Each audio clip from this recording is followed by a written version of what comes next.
The winds of change have blown us into football's postseason. So a 9-0 year for Northwood thanks to number 9, Bronson Yoder. And the state's number 1 ranking means nothing for the Panthers entering the tournament. It also means a clean slate for John Barron's Plymouth Rockies. Humbled and beaten a week ago by Northwood, Plymouth hopes to regain its mojo and find the formula for an upset. Two longtime rivals try to overcome the bumps and bruises on the road to Indianapolis. Northwood and Plymouth are next on 46.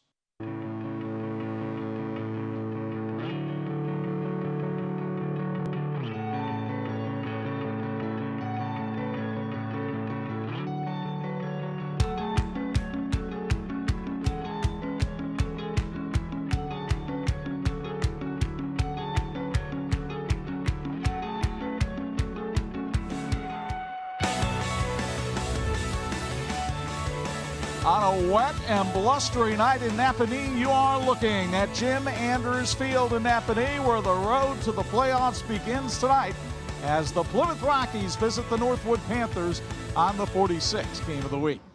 How you doing, everybody? Between the Hall of Famers, Bob Nagel and Bo Hunt, it's Chuck Freeby, and it's great to have you with us for what should be an exciting state football tournament here on TV 46. Let's start with talking about the Plymouth Rockies. John Barron's team, as we mentioned in the open, beaten last week and beaten badly 56-8. You spent some time in Plymouth this week.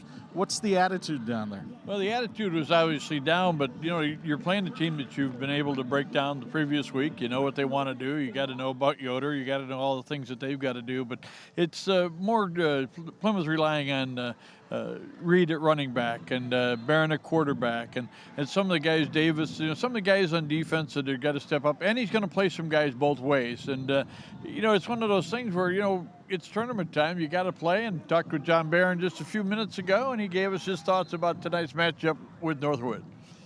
Yeah, I mean, we've got to get off blocks. You know, Yoder's a great player, but he went untouched about 3 or 4 times, and we've got to get off blocks. Our defensive front has to get off blocks and find the football. Our linebackers have to read their keys.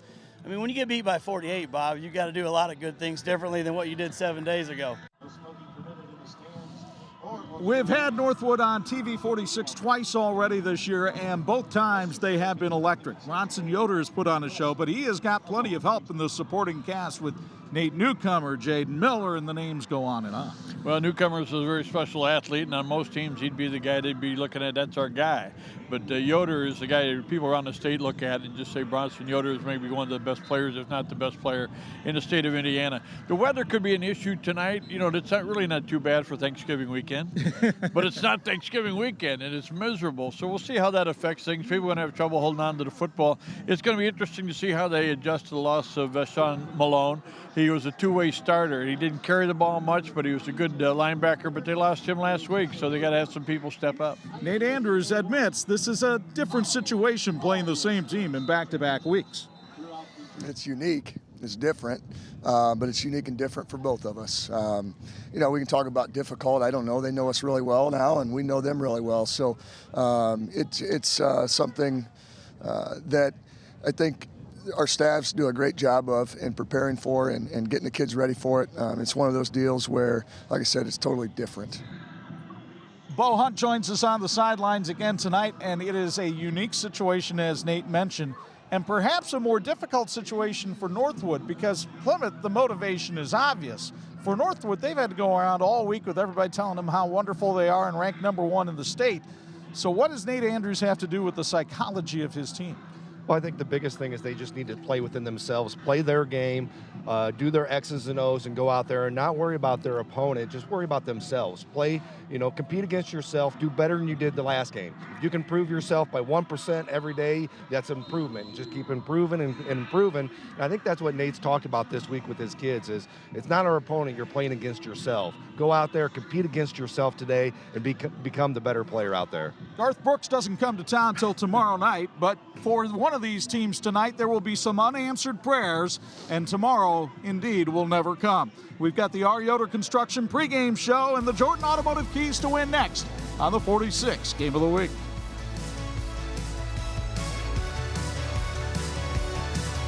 This is the WHME TV 46 High School Football Game of the Week, brought to you by Thor Industries, Bethel College Admissions, Teachers Credit Union, Bill's Heating, Jordan Auto Group, IU South Bend, Electrical Workers Local 153, JV Macri Orthodontics, Crown Trophy, Imagineering Finishing Technologies, and the IHSAA. This edition of the TV46 High School Football Game of the Week is being brought to you by the Jordan Auto Group. Simple, easy, stress-free. The Northwood Panthers, ranked #1 in Class 4A in the state of Indiana, take Jim Andrews Field by storm as we get you ready for the R. Yoder Construction pregame show and the Jordan Automotive Keys to Win. Let's look first of all at the visitors tonight from Plymouth, and they are spearheaded by their quarterback, Joe Barron. The 6-foot, 165-pound junior has had a good year throwing the football, tossing it around for 1,672 yards and 14 touchdowns. He'll need some help tonight from his defense, and that means they need a big game out of junior linebacker Blake Davis, one of the state's leading tacklers with 112 stops already this year. The junior hopes to be able to bottle up this explosive Northwood attack. The keys to win for John Barron and the Rockies. Well, for John Barron's ball club, they got to learn from their mistakes of a week ago, and there are plenty of them. Among them, 4 fumbles, 3 interceptions. Got to hang on to the football. Got to get third down stops, and they had chances last week, just didn't wrap up. Got a little bit deep on occasion. Got to be disciplined about their gap coverage, and they got to play with a winner's mentality. They're here. They get the uniforms on. Let's roll. John Barron, in his 15th season at Plymouth, a record of 115-50. Easier said than done to try to control this Northwood offense, which is led by a Mr. Football candidate in Bronson Yoder. 5'11", 191-pound senior. He plays quarterback, he plays slot, he plays defensive back, kicker. He does a little bit of everything for this squad. The 10th leading rusher in the state of Indiana. And he gets plenty of help from his buddy Nate Newcomer, the 5'10 sophomore quarterback, slot defensive back himself, has run for 422 yards and 9 touchdowns, and also thrown for 3 TDs this year. The keys to win for Nate Andrews and the Panthers. The Panthers want to focus on themselves, and that's something they've been doing all season, trying to get a little bit better every day. They've got to respond to adjustments made by Plymouth, and there will be some, including some changes in that defensive lineup, and they got to play hungry.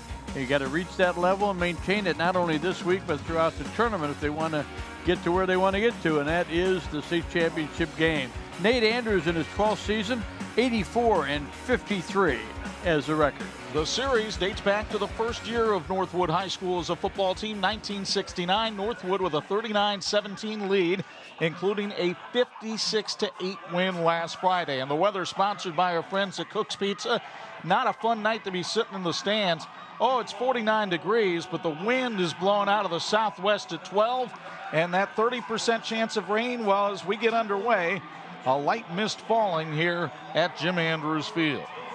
They did say the weather would be clearing off as far as rain at about 7:30, and I think that's going to be pretty accurate as the sun totally sets now. It is getting a little lighter out in the west, but we've got plenty of rain. The field is natural turf, and here to call tonight's action. First round of the IHSA playoffs, my partner, Chuck Freeby. Andrew Graber with the ball on the tee, hits a squib kick down the sidelines. It'll roll out of bounds at the 11-yard line, and thus Plymouth will begin with the football up at the 35. So the quarterback for this Plymouth squad is Joe Barron, and the junior is having a very fine year. 1,672 passing yards, 14 touchdowns. And he needs just 80 yards to break Chad Clinton's school record for most passing yards in a single season.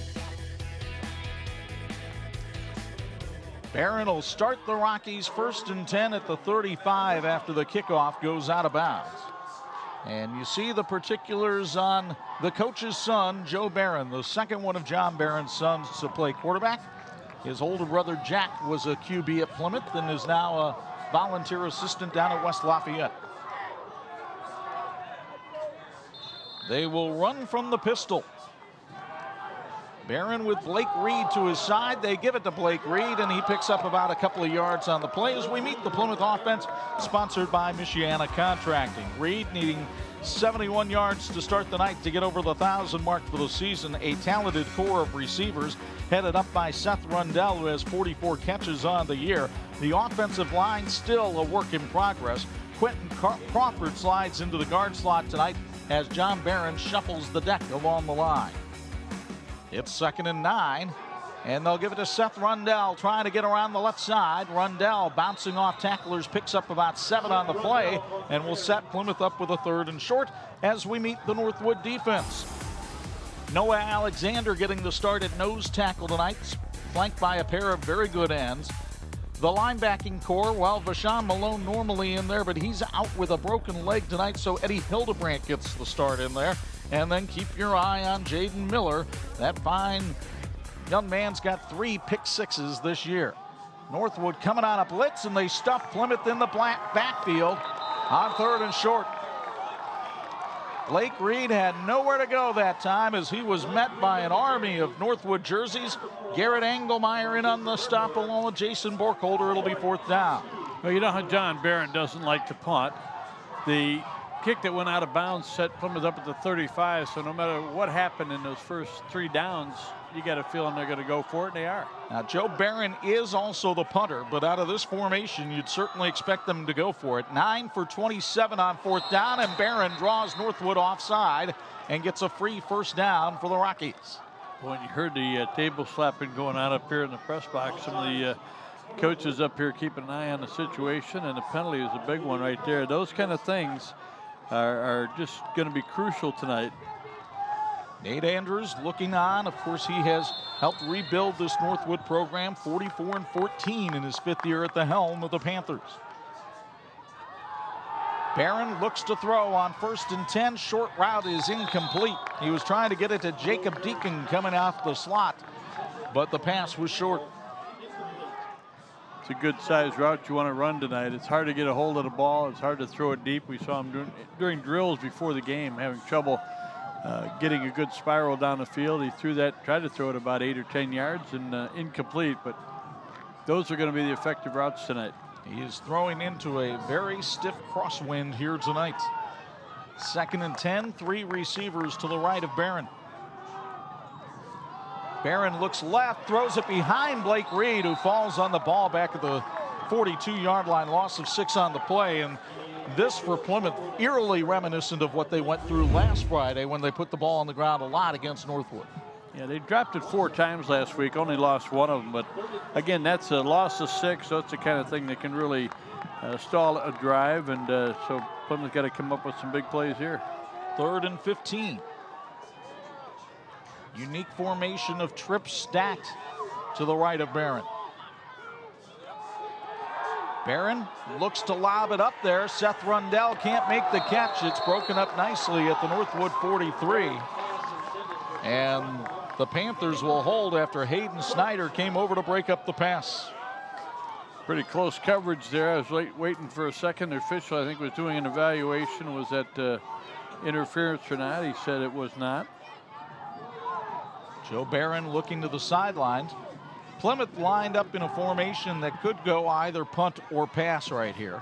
Bronson Yoder is the deep back, but he has to stand at his 35. Barron backs up a couple more steps so he can boot it away. And the pooch kick will keep Bronson Yoder from being able to do much with it as he's bottled up at the 31-yard line. So this is where Northwood will take over, and that man right there has been a dangerous weapon for the Panthers this year. As we've mentioned, 10th in the state in rushing, 1,307 rushing yards, but look at the career all-purpose yards. He's covered over 3 miles of ground for Northwood in his illustrious career. And Yoder lines up at quarterback with Nate Newcomer right next to him. So that'll confuse people. Newcomer's actually going to get under center to take the snap, and they'll run Yoder as the running back. And right away, we've got a flag thrown, a whistle blown, and somebody from Plymouth lined up in the neutral zone, and that's going to cost the Rockies 5 right off the bat. Well, the referee giveth, and the referee taketh away. This officiating crew out of Fort Wayne. Rod Hisson, the white hat tonight. So 1st and 5 for Northwood, as though the Panthers need a whole lot of help.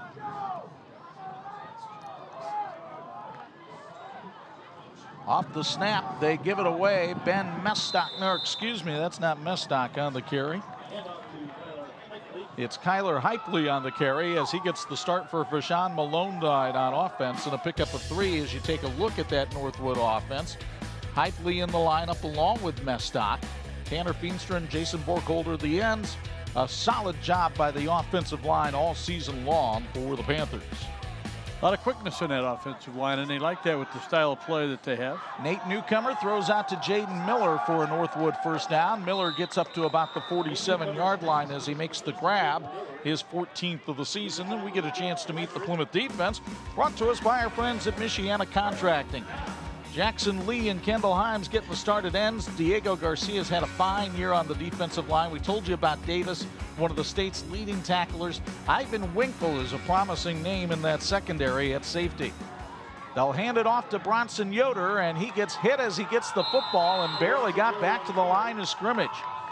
Jackson Lee was there to make the stop. Lee, one of those two-way players that John Barron is going with tonight, Bob. And the 5'11 senior came up with a nice hit. Certainly did. And again, you know, you're looking for little positives if you're Plymouth, and you know, you're looking down the scoreboard. You're down to a little over 8 minutes to go, and you're tied. It was different a week ago already. They were in trouble. Of course, this is a very explosive Northwood offense. High snap that Newcomer is able to recover, but then he is swarmed under back at his own 40. So the wet football proving to be a difficult item for both teams so far in the early going, and Northwood will lose 7 as you get another look from Bethel College admissions at the high snap that went almost sailing over the head of Newcomer. Tough because Newcomer gets the responsibility for the lost yardage. He had little to do with the high snap, but it's going to happen a lot here tonight. And really, it's a question of who adjusts to the difficult situations the best here tonight. And another flag thrown as the snap was once again bobbled in the backfield. And we'll see what this flag is all about. It's a false start on Northwood, so set them back another 5. It'll be 3rd and 22. We told you about Rod Hisson. He's joined tonight by Wes Beeman, Max Guile, David Hampton, and Justin York, all from the Fort Wayne area. This crew eligible to go to as far as a regional this year. They've earned their stripes, so to speak. Need for stripes in the IHSAA and the MHSAA as Bronson Yoder rolls out. Heaves it down the field. Jaden Miller makes the catch, but did he get popped as he made the grab? Ivan Winkle, the sophomore safety, comes up and lays the wood to Miller. It'll be 4th down. A couple guys sitting right behind him when Miller made the catch. Yeah, I hope he catches it because pop goes the Weasel. Man. That fired up that Rockies sideline. 4th and 11. Yoder is the punter for Northwood, but he'll only have to deal with a 4th and 6 right here because it's a 5-yard penalty on the Rockies. Well, the way the conditions are right now, both teams have 2 penalties for 10 yards. So the way the conditions are right now, does Northwood reconsider, maybe take a shot at it here? Well, they might. Yoder starts under center, now backs up just 2 or 3 steps. And Yoder's going to throw for it. He's got Jaden Miller, and he overthrew him, and Plymouth will take over on downs at its own 49-yard line. So Northwood took a shot. Miller was open, but Yoder overthrew him, and the Rockies take over with 6:34 to go, first quarter. Well, again, you look up at that clock. If you're a Plymouth Rocky, you're thinking that, hey, we're competing with these guys. It's going to be strange. Boy, I tell you what, weather is always a great equalizer, isn't it? Get a night like this. Well, the wet football, between the wetness and the wind, it's going to limit passing games all around the area tonight. So here's Joe Barron at quarterback. And he throws to Seth Rundell out in the flat. Rundell with some room to run, and he's got some wheels, folks. Seth Rundell's got a first down, loses the football. Plymouth falls on it at the 23-yard line. Wow. Recovered by Jacob Deacon, and you'll get another look courtesy of Bethel College Admissions. Rundell making the grab and then shooting up the field, and at the very end here, a nice little ball punch knocked the ball away from him, but Deacon was able to scramble onto it, and it winds up being a 28-yard pickup for Plymouth. Another fumbled football. Two of them for Plymouth in the ball game, but they've been able to recover both of them. Trips to the left of Barron. He gives it off to Blake Reed, trying to find running room up the middle, and he did. He found about 4 yards up to the 19-yard line. So Reed, who came into the game with 929 yards on the year, a three-sport athlete. You'll meet him at halftime. Our TCU Student Athlete of the Week. Well, he's back to ground zero. He had positive yardage early, had a loss on a bad pitch that he wasn't able to handle, and now he's back to zero. Looking at 2nd and 5. Barron lobs it out for Garrett Schremeyer. Touchdown, Plymouth. Garrett Schreemeyer's 5th touchdown grab of the year, and the Rockies, who were beat by 48 a week ago, have the lead. A stunned crowd here at Jim Andrews Field as Plymouth jumps out to the early lead on the touchdown pass from Joe Barron to Garrett Schremeyer. John Barron talked about Schremeyer this week. He said we just need more out of him tonight if we got a shot. Dylan Gamble on to try the extra point, and he is now 25 for 25 on the season.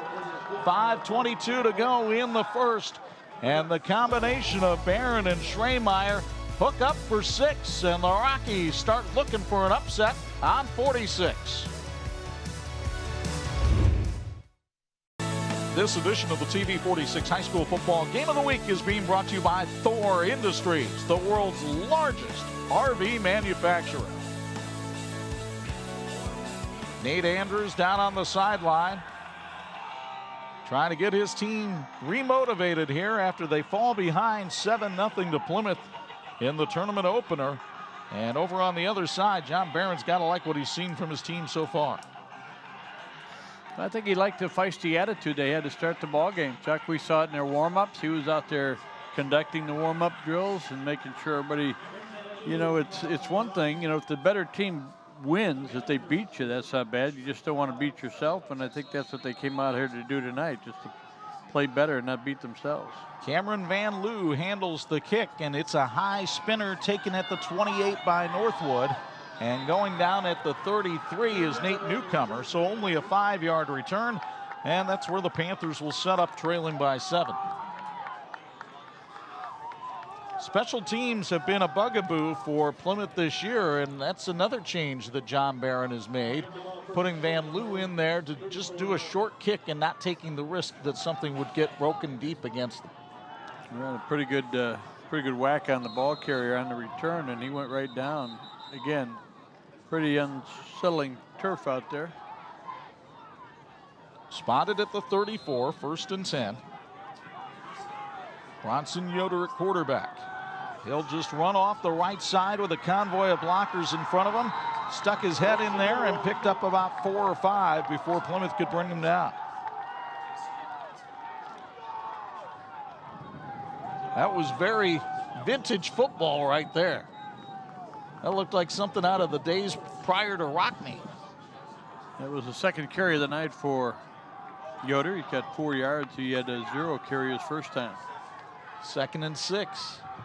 Yoder again tries to go up the middle, keeps those legs churning and picks up about 3, and that'll set up a 3rd and short. Blake Davis in on helping with the tackle that time. And he had help from Blake Reed, who's getting a start tonight, another two-way player. Plymouth having to hustle up to the line of scrimmage as Yoder was ready to go, but a bad snap foils the play, and he's stopped in the backfield by Jackson Lee. Snapping a wet football has been difficult for Northwood tonight. And Yoder had problems with this snap as it almost went shooting by him, and it threw off the timing of the play. Loss of a couple yards on the play. And another offsides call against Plymouth will cost them 5 yards here and maybe change Nate Andrews' strategy. When Panther fans are hungry, they go to Cook's Pizza. Whether you're hungry for pizza, chicken strips, breadsticks, breaded mushrooms, or ice cream, Cook's Pizza can feed your family or your whole team. You can also find the same great food at Jimtown Pizza in Jimtown. And a big thank you goes out to the great team at Cook's Pizza for feeding our production crew prior to tonight's game. 4th and 1. It's Yoder from the pistol. And it's Yoder up the middle for the first down, diving forward to the 47-yard line. And Northwood moves the chains for the first time tonight. Boy, John Barron got to feel really frustrated. He had another stop there, and that's kind of what happened last week. They had opportunities for third down stops, and the penalty, third 5-yard penalty of the game, cost them a stop right there. Garrett Engelmeyer and Braden Michael opening up the hole, as you saw from our end zone camera. It's Yoder again up the middle. Just surging behind that line, and he won't be stopped. Bronson Yoder all the way down to the 13. A 40-yard pickup for the Northwood Star. And here's another copy from Bethel College Admissions. Once again, Braden Michael opening up the hole. And a courageous stop down here at the end. They say, well, it's not going to make much difference. They're down in the red zone, but the way the ball is tonight, nothing's guaranteed. Seth Rundell made the stop. They give it on a little shovel pass to Jaden Miller. And Miller picks up 5 on a pass play that time from Yoder. Miller, a big-time player in that win over Wawasee. So now looking at a 2nd and 5.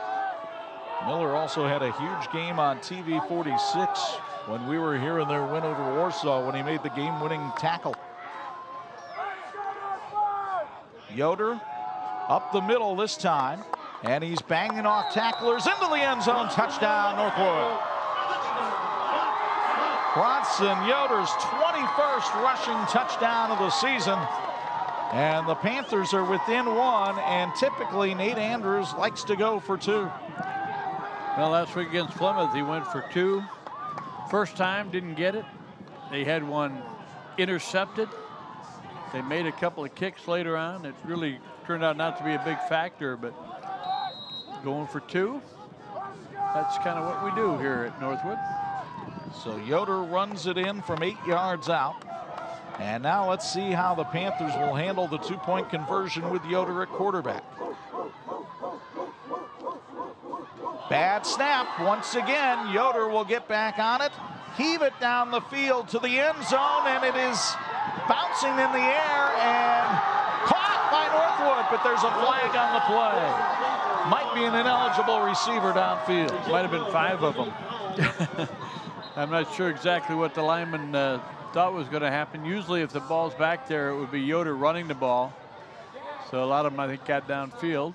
Jake Lone wound up making the catch on this, but it will go for naught. Follow the bouncing ball here as it caroms off the hands of Borkholder and into the waiting arms of Lone. But an illegal receiver downfield will negate the conversion and force Northwood to try again, and Nate Newcomer trotting onto the field now for the Panthers.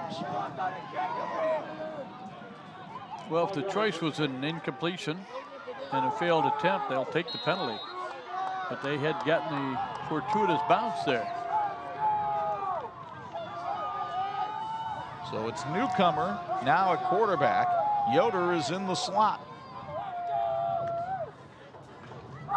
Newcomer looking to throw, fires a bullet, intercepted, or knocked down at least.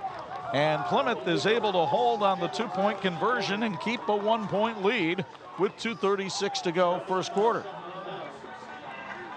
Well, let's take another look at something we've seen a lot of this year, a Bronson Yoder touchdown, his 21st of the season, and he had a good surge of blocking up front. Josh Miller with the key kick-out block, number 64 for Northwood that time. That gave Yoder some room to run. Check going into that series, Yoder had 5 yards in positive yardage. Right now he's got 57. That's how quickly it can happen. It was a 66-yard drive, 7 plays, and on all 7 plays, Yoder was the main man. Picked up 3 first downs along the way. So it'll be Andrew Graber handling the kickoff. Plymouth will bring all of its kickoff team within the 20-yard line. Short squib kick, rolls down and is fielded at the 20. And bringing it back up the field is Cole Filson, and he gets to the 41-yard line. So excellent field position for Plymouth here, playing with a 1-point lead late first quarter. Yoder Stutzman Plumbing, Heating, and Air Conditioning has been serving Napanee and the surrounding area since 1969. They're committed to what they do and are here to serve you for your plumbing, heating, and cooling needs. Yoder Stutzman Plumbing, Heating, and Air Conditioning, building lasting solutions. We want to thank Lori Sumter at Phil Hahn and Associates for sponsoring our Facebook live stream tonight.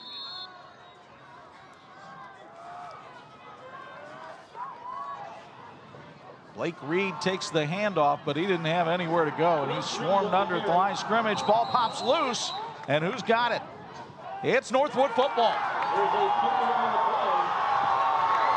The Panthers jump on a Blake Reed fumble and have a chance to turn this one around here in the first.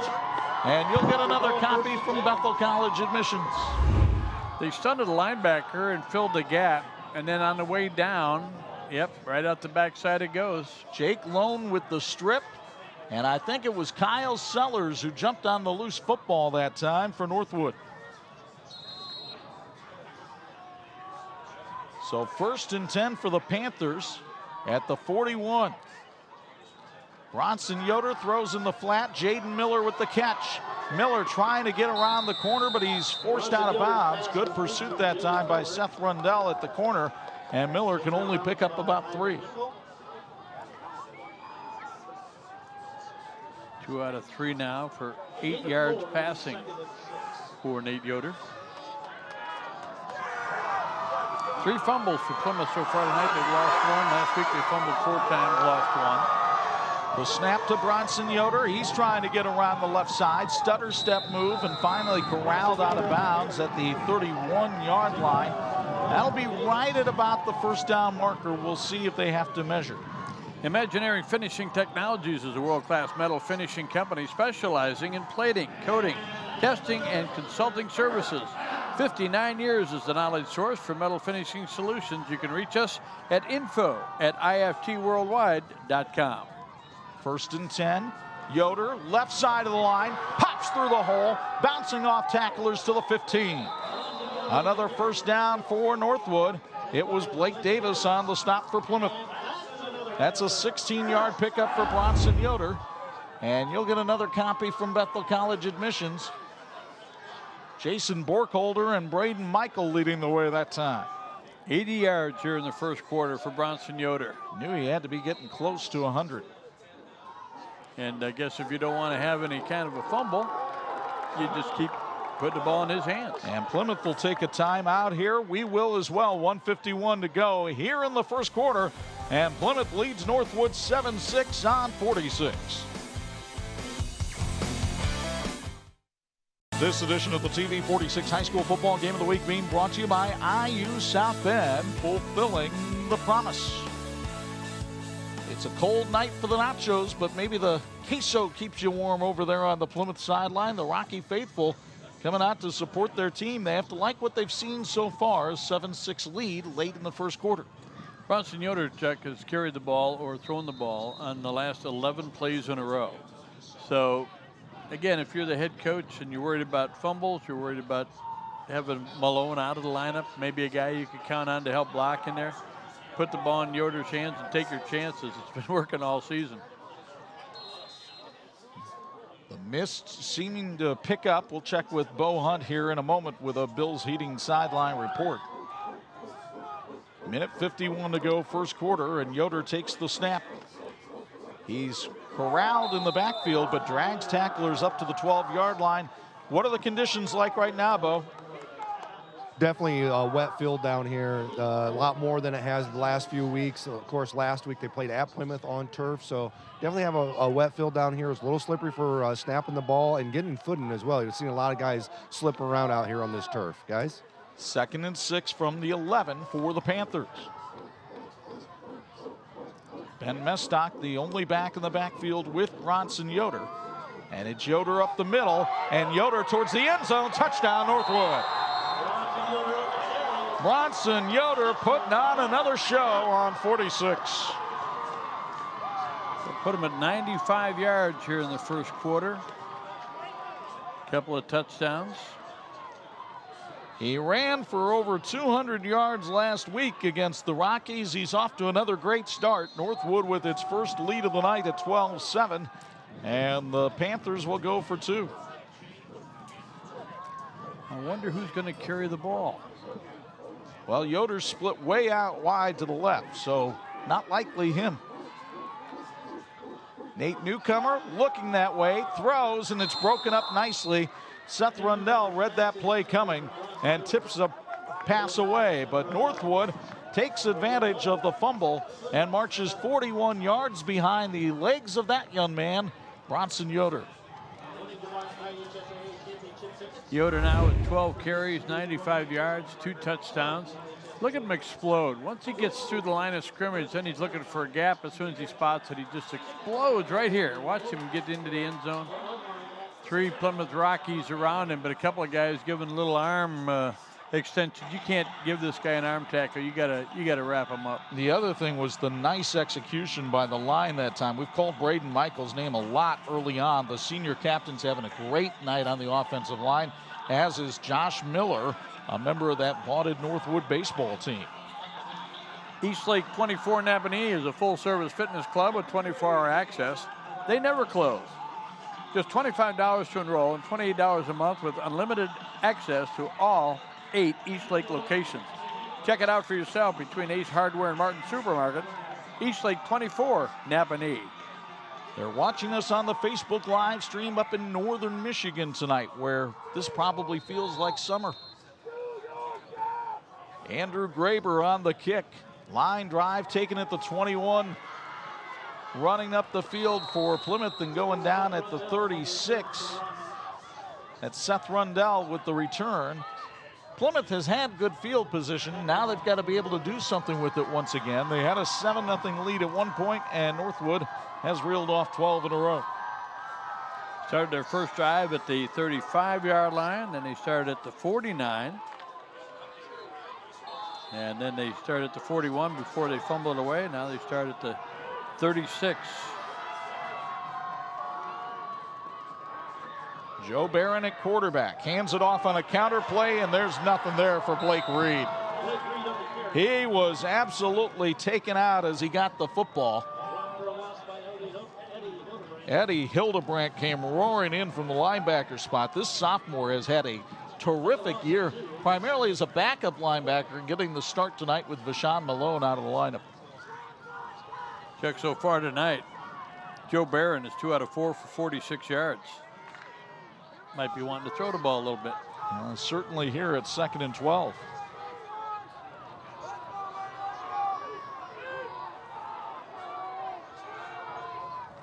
Barron on the option, keeps it himself. He's got a little bit of a burst, and he gets upfield to the 39-yard line. Again, it's Hildebrandt on the stop that time of Barron.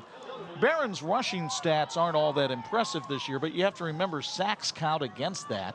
He was sacked 7 times by Northwood last week, so that's going to rack up some negative rushing yards.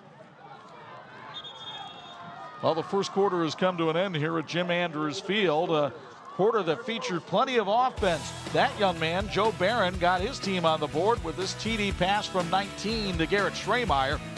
But then Bronson Yoder countered with a pair of touchdown runs, and Northwood leads at 12-7 on 46.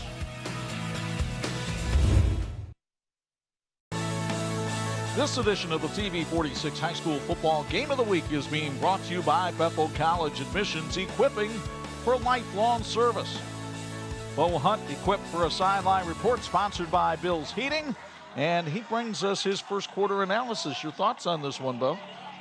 Well, I thought Plymouth did a great job of really getting that early lead. But the thing that hardened them last week was the turnovers. And again, Blake Reed with that fumble, turn it over, and was able to get NorthWood a little bit of momentum. And as soon as you give Bronson Yoder a little bit of momentum, that's what can happen. A quick 7-0 lead turns into a 12-7 deficit. You know, you talked about the weather earlier, just a little bit ago. One of the biggest things is the wind has really picked up down here as well. It's the hardest it's been blowing since game time, guys. I'm watching sheets of rain cascade across the press box right now, Bob. Can't be. The rain was supposed to stop by now. Yes. There's Old Glory getting wet. The mesmerologist told us so. 3rd and 7 at the 39. Barron will be throwing with the wind this time. And Barron throws a little screen, and it's intercepted. And NorthWood's got another pick six, their 10th return for touchdown this year. This one by Ben Mestock.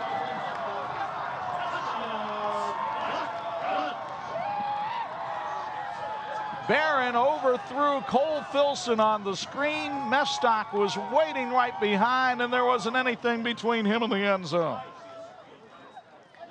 How quickly it can happen, and this is exactly what happened last week. There were 30 points on the board by the end of the first quarter. And with 18 on the board, guess what? NorthWood probably going to go for 2. Well, this is typically what they've done all season long. Nate Andrews feels like if he goes 50% on 2-point conversions, it's the same as having somebody kick the extra points. Yoder's going to try to run it in around the right side, and he's going to get there easily for the 2-pointer. And NorthWood has extended the lead to 20-7 as we get another look at Ben Mestock's 2nd interception return for a touchdown this year. It's courtesy of Bethel College admissions, and we'll get it in just a second. His other defensive touchdown was actually a fumble recovery for a touchdown. This one, a pick six, as we take a look, Bob. Well, they've had a lot of these defensive highlights this season. You see Barron he's rolling back and trying to throw not only against the wind or against the weather, but his momentum going the other way. Just a tough throw and a great scoop there by Mestock to not only pick it, but find his way into the end zone. Boy, the defense just celebrating there. A lot of people give Yoder and the offense all the credit for this team this year, but that defense has been very opportunistic. And if you take a look at this opportunistic defense, they have done it all season long. That's now 10 returns for touchdowns this season, 8 on interceptions, 1 on fumble, and 1 on a kick return. And that's only in 9+ games. That's a tough throw in good weather when you're going back against, you got momentum going back, you're throwing off your back foot. It just,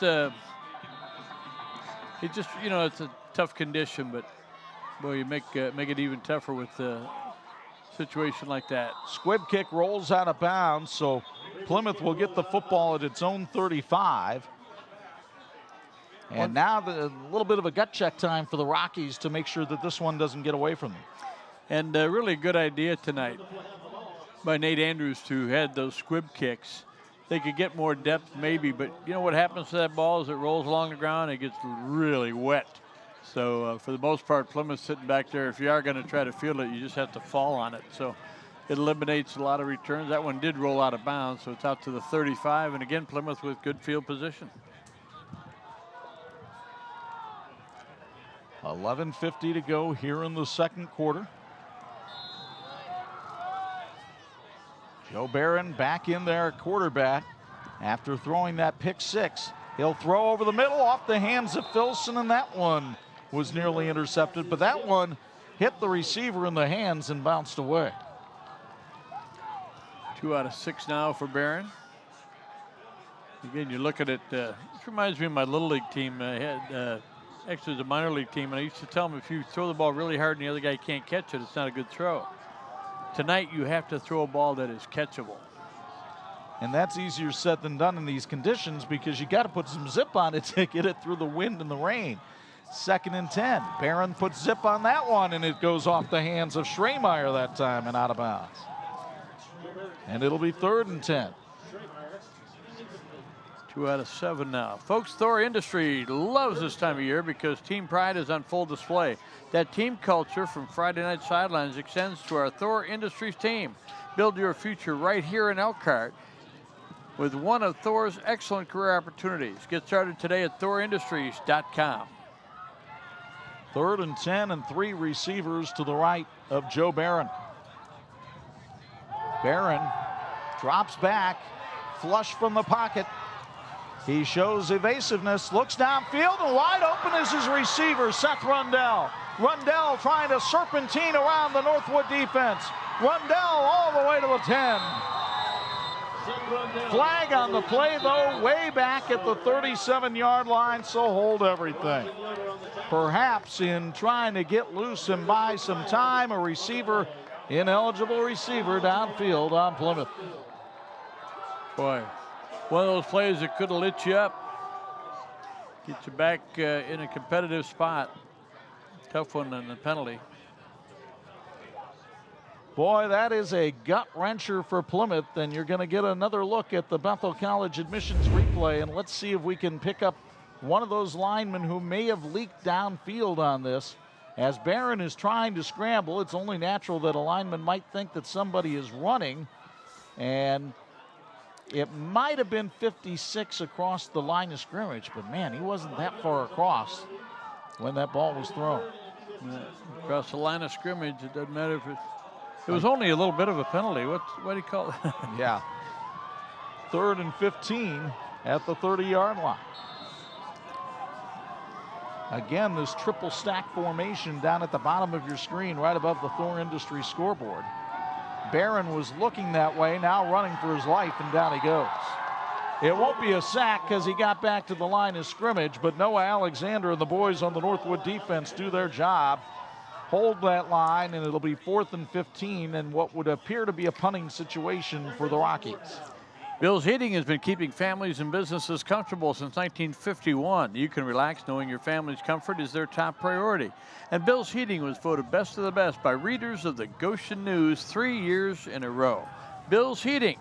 They'll be sponsoring our sideline reports tonight, including a visit at the end of the first half. Flag thrown as this punt rolls dead at the 23-yard line, so we'll see what Rod Hisson saw this time. It was thrown almost immediately. It's a sideline warning is all it is on Plymouth. And that is their first warning. So the punt rolls dead at the 23-yard line, and that would be good for 46 yards, and Northwood will take over 1st and 10 from there. Well, you got something positive out of it. Change the field position a little bit. But now the Plymouth defense has to step up and be able to make a play here. They have not been able to stop Bronson Yoder running the football. They got plenty of company in that this year, by the way. Oh, yeah. But he's been able to go right up against the middle of that Plymouth defense and move the ball. Gonna mark it at the 23. By the way, they're watching in Venice, Florida tonight. Why wouldn't they? Hello, Venice. Now, if we had somebody watching in Venice, Italy, then I'd really be impressed. But we'll take Venice, Florida. 1st and 10 at the 23. Yoder keeps it himself. Why not? It's worked a lot. He picks up 3 on the play before Brayson Lesenby brings him down. Lesenby going both ways tonight on the defensive and offensive lines. Three-sport athlete. Yoder just a couple yards away from 100 yards tonight. I'm going to go on a limb and say I think he makes that. Could be on this play. It's 2nd and 7. A cold, wet night in Napanee. And it is Bronson Yoder going right up the middle again, dragging tacklers for the first down, and then a flag comes in at the end of the play. So let's wait to see what happens here. Usually that late in the play could be a face mask. We'll see. Yoder dragged the tackler up to the 36. Flag came in from the back judge, and it is a personal foul, grabbing the face mask. Good call, Bob. That'll be 15 against the Rockies.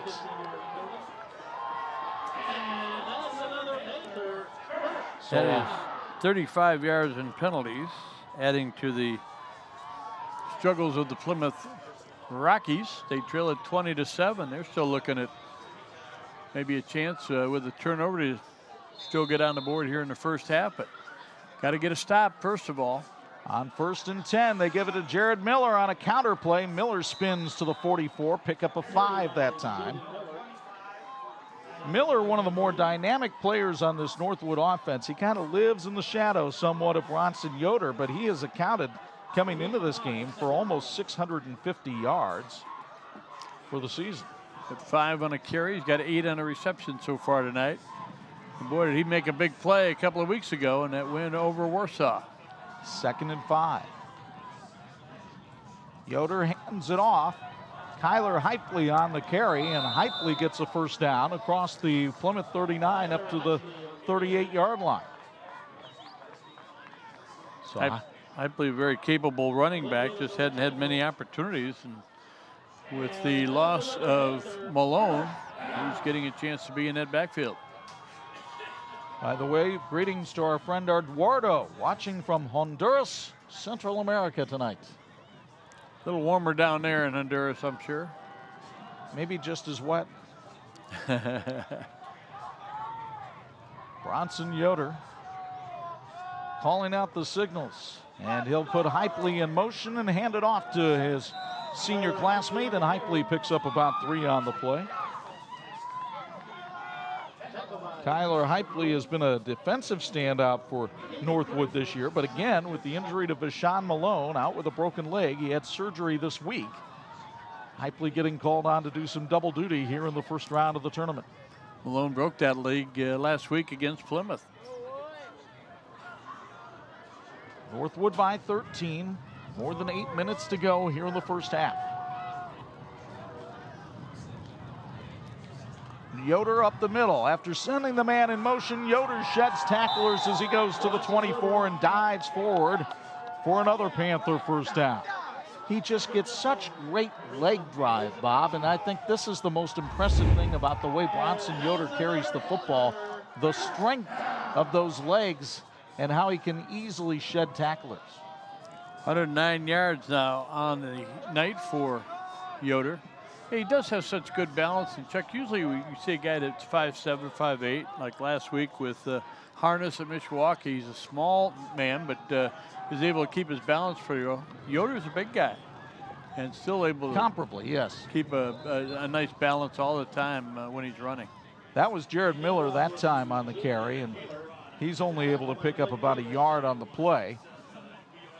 But Bronson Yoder, 5'11", 191 pounds, headed to William & Mary next year to play at the FBC level.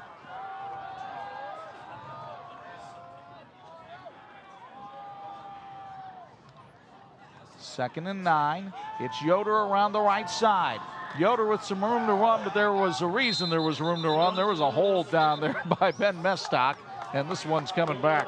Yeah, that was telegraphed pretty well because there was a couple of defenders had an angle on them, and all of a sudden they were on their backside. So a hold call here against Northwood. That'll set him back 10. So the 10-yard penalty will march this one back to the 32. We told you it was Mestock. He wears number 22, and you'll see it right here. Yeah, you just can't hang on to that shoulder pad like that. And it was made pretty evident that he was holding on to Cameron Van Loo. Thought Tony Beltran was going to call that, but they kept the flag in his pocket. He needs it to wipe off the lens. So Mestock, who had that pick 6 earlier in the game to extend the lead to 20-7, will try to make amends for that violation here on 2nd and 18. Here's a movement. Hypley. Not the sharpest performance by the Panthers so far, even though they've got a 13-point lead in this one. They have had a number of sloppy mistakes that will draw the attention of Nate Andrews and his staff. 5 penalties, 35 yards for both teams. Get a good look at Bronson Yoder. What a tremendous gift he's been to us here in Northern Indiana the last 4 years. Watching him play has been a real treat. 2nd and 23. Let's see if Bronson Yoder puts it in the air right here. Nope, he's going to keep it on the ground, and he is met right by the line of scrimmage.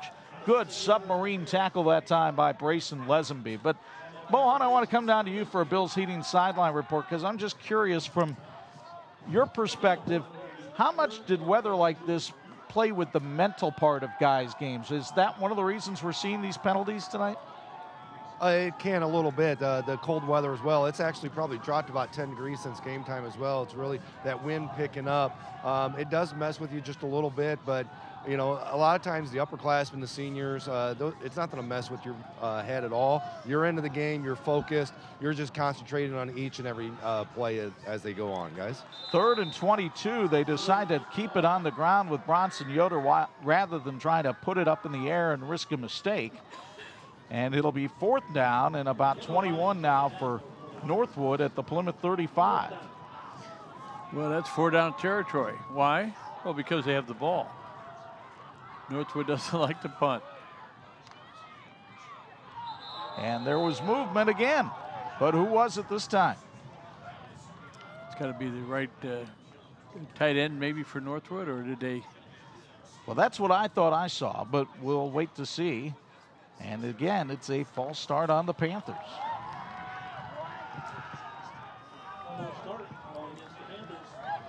5 yards, that's 40 yards. You're going into the wind. I could kind of picture a scenario here where Nate Andrews just decides, hey, let's just punt it down the field and pin Plymouth back deep.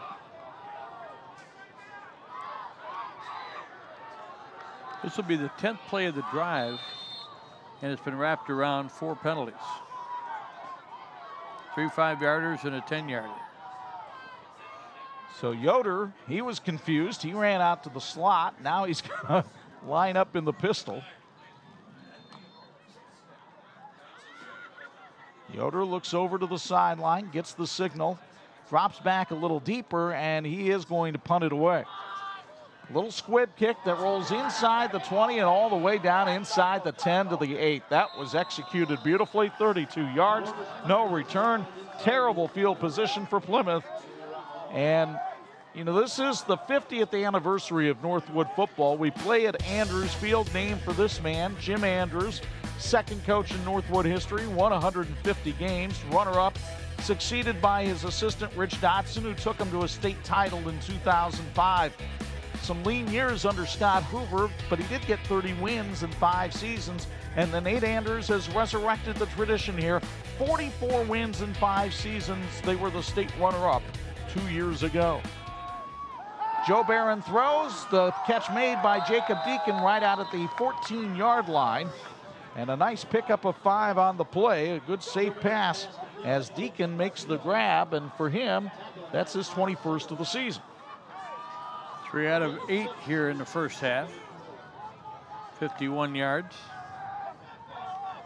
1 pick. By the way, that appeared to be a fairly generous spot. Not sure Deacon ever got to the 14 on that route.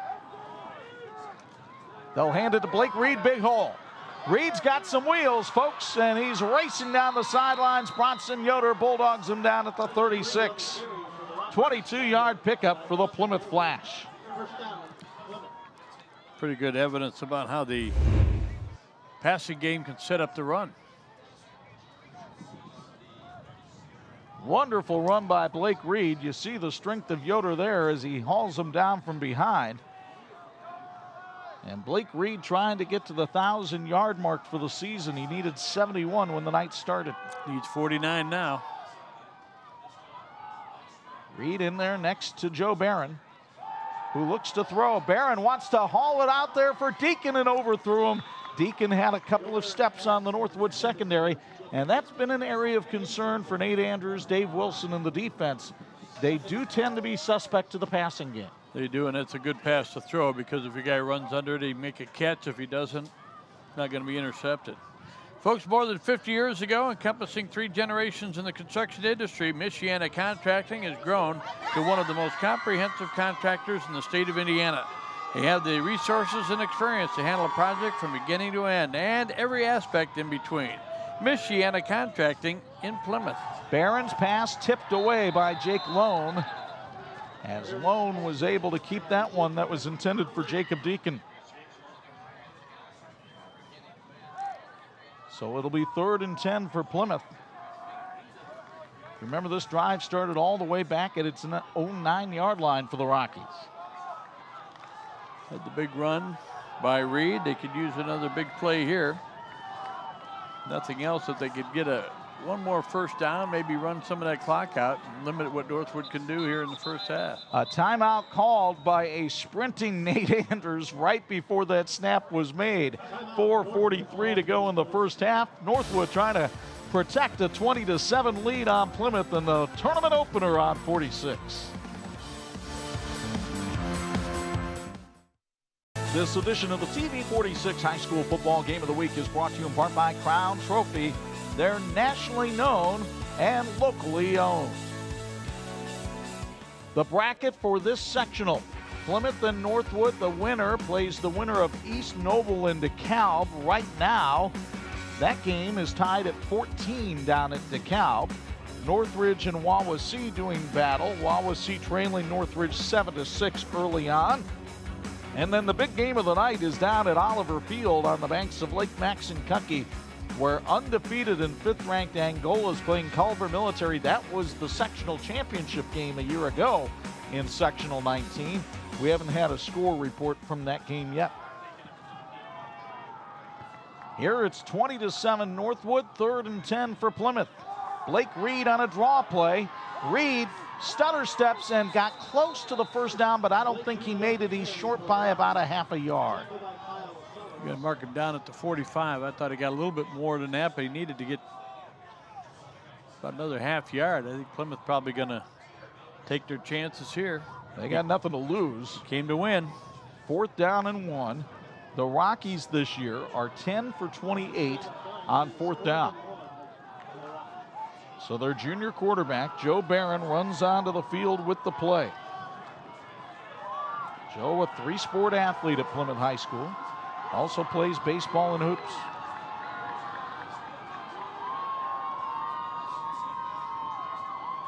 And Northwood jumped offside. Barron got Nick Bontrager across the line of scrimmage. And the Rockies will get a free first down.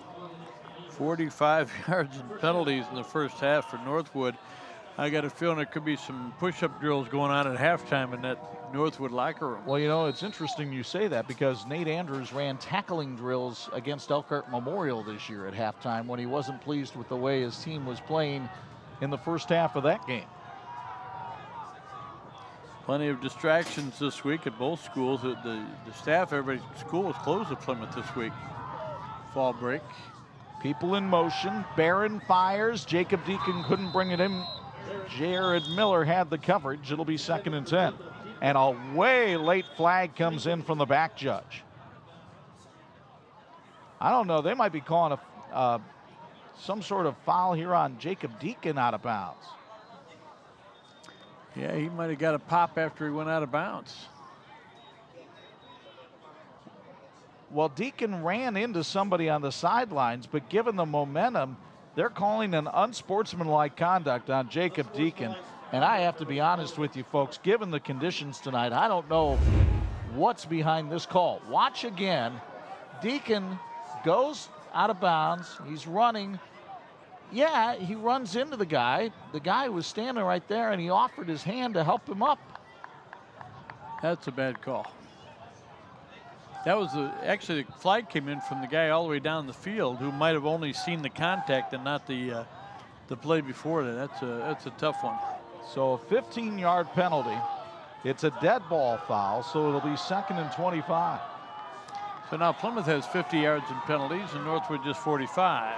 But that's 100 yards in penalties here tonight. That is a huge penalty, though, especially for something that appeared to be somewhat out of Jacob Deacon's control. I mean, he's going full speed for a ball on the sideline. You didn't see any of the Northwood Panthers getting out of the way either.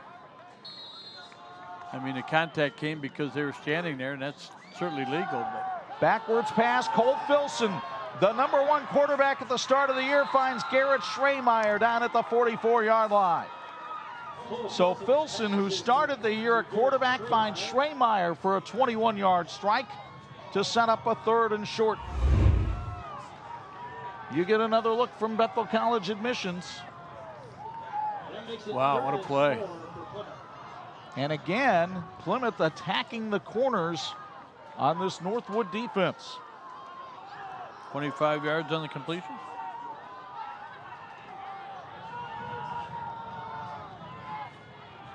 Joe Barron from the shotgun. Gives it to Blake Reed on a counter play. Big hole right side. Reed with lots of room to run. Reed down to the 16, a 25-yard pickup. Watch it again from Bethel College admissions, and look at this hole open up, folks.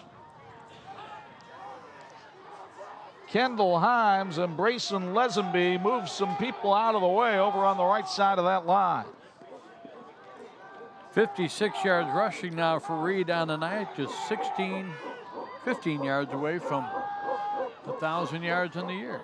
1st and 10, but a bad snap. Barron's got to get on it all the way back at the 35, and now we've got a flag thrown on the Northwood sideline. I bet you that's going to be a sideline warning on them.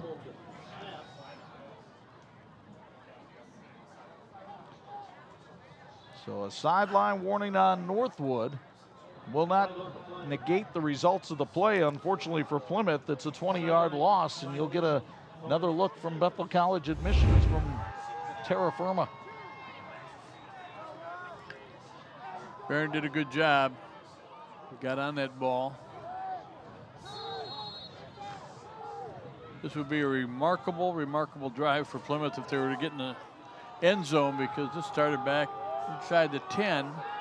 Had a number of setbacks, including this one. See if they can overcome it. It's been like watching the stock market this week. 2nd and 30. Here's Blake Reed bouncing off tacklers. Got about 2 yards on that play. It'll be 3rd and 28.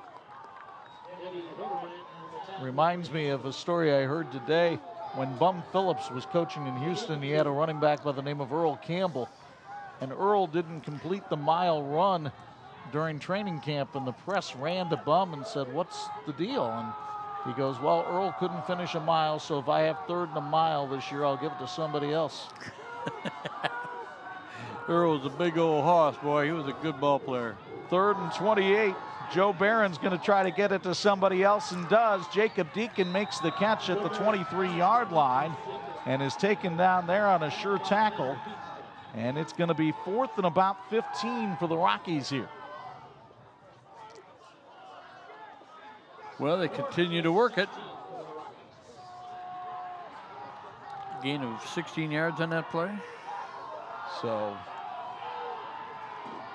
4th and long, and Plymouth trying to keep this drive alive with 1:18 and counting left first half. Barron has time. Now running out of time. Heaves it down the field, and it is incomplete. He tried to put it into the end zone, but no one can come up with it. Schremeyer was the receiver down there, and Northwood will hold on to outs. I like the fact that he got it into the end zone. Boy, he had some heat coming at him too. How in the world he got enough on that ball to get it in the end zone, and then it was up for grabs. And Schreemeyer's got some leaping ability down there, 6'3", 180 pounds. So John Barron sees his team hang on to the ball for a good 5 minutes there, but come up empty. Got it down to 106, which could keep Northwood off the board. You got to be careful. Northwood looking to throw. Newcomer lobs it out there. It's incomplete. He wanted to get Bronson Yoder behind the secondary, but overthrew him. Clock stops with exactly 60 seconds to go here in the first half. Don't forget, coming up at halftime, the Mary's Match Be the Match halftime report. We'll have our TCU Student Athletes of the Week, plus halftime highlights and stats.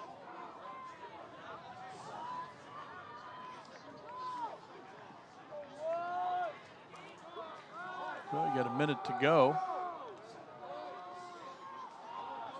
Here's Bronson Yoder, or is this Newcomer? This is Newcomer getting around the outside, and Newcomer sachets out of bounds at the 48, but a late flag comes in. It could be a blocking violation against Northwood. It looked like there might have been some holding going on right there. Maybe a block in the back on the end of that run.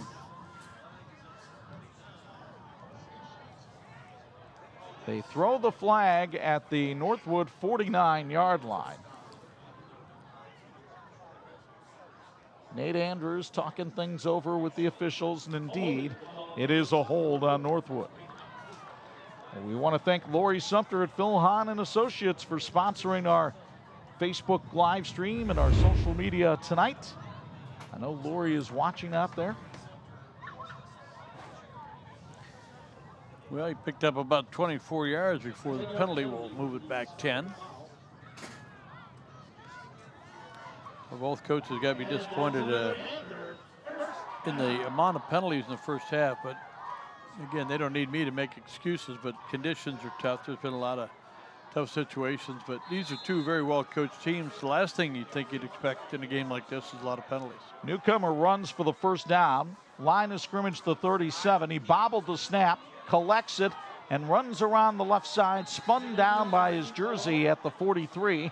A pickup of 6 on the play for Nate Newcomer. Nate, the heir apparent of this offense, Bob. 23 yards rushing for Nate tonight.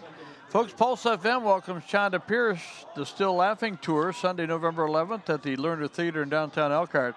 The First Lady of Christian Comedy is coming to Elkhart for one night of laughs and stories with special guest Karen Williams. For more information and tickets, visit the website at thelerner.com or pulsefm.com. Northwood with a little counter play.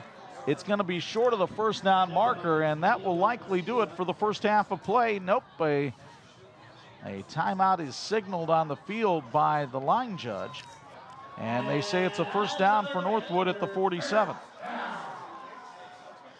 Well, and if I'm Northwood, I'm going to take the timeout, give Mr. Yoder a chance to touch the football again. Well, they're not. They're going to let the time expire here in the first half, and the Northwood Panthers will go to the locker room with a 13-point lead on the Plymouth Rockies at 20-7 at the intermission. Plymouth jumped out to a 7-0 lead in this one on a touchdown pass from Joe Marin to Garrett Schremeyer, but then a couple of Bronson Yoder TDs and a key pick 6 by Ben Mestock have given the Panthers this 20-7 lead. John Barron leaving the field talking to the officiating crew, trying to get a feel of what they're looking for, and Bo Hunt has tracked down John at midfield. Bo? John, you're going in down by 13, but this is a little bit different from last week. You guys were within reach. A lot of miscues, a lot of mistakes, some turnovers out there. What do you need to do to turn that around second half? Well, when you're playing a really good team like that, we've made way too many mistakes. You know, we felt like it was going to be a ball game that we could win. So we came here for no moral victories, man. We need to win the football game. Reed got a lot of stuff backside in that second quarter there, late in the second quarter. More of that second half? Yeah, I hope so, and hope those guys keep those flags in their pockets. Back to you guys. Thanks, John. Good point. Folks, stick around after we take a little bit of a break here. We'll be back with our Mary's Match Be the Match halftime report. It includes our TCU Student Athletes of the Week. The big play of the first half turned in by the Northwood defense. Ben Mestock with the pick 6. And the Panthers ranked number 1, lead it by 13 on 46.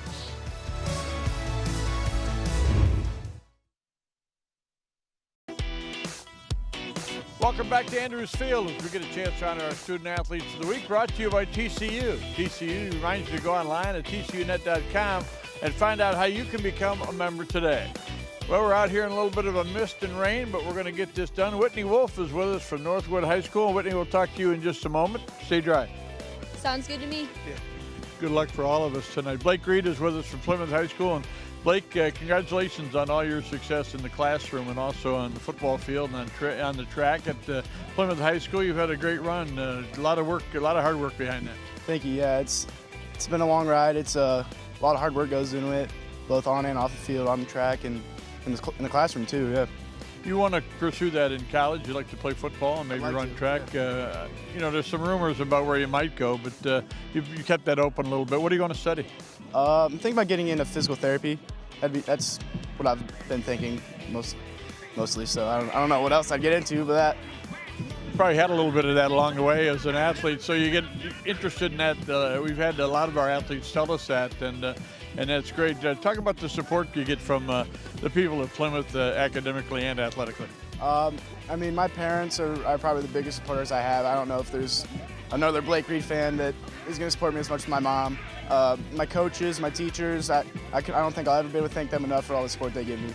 You got a big game here tonight, and you've had a magnificent career at Plymouth. Congratulations on all your success. Thank you. All right, Blake Reed from Plymouth High School, Student Athlete of the Week, and with us now is Whitney Wolf from NorthWood High School. And Northwood, Whitney, it's a little cold and rainy, but I know you've run in this before, cross country and also track and field. What's your best event in track? I would say the mile or running the 4x800 relay.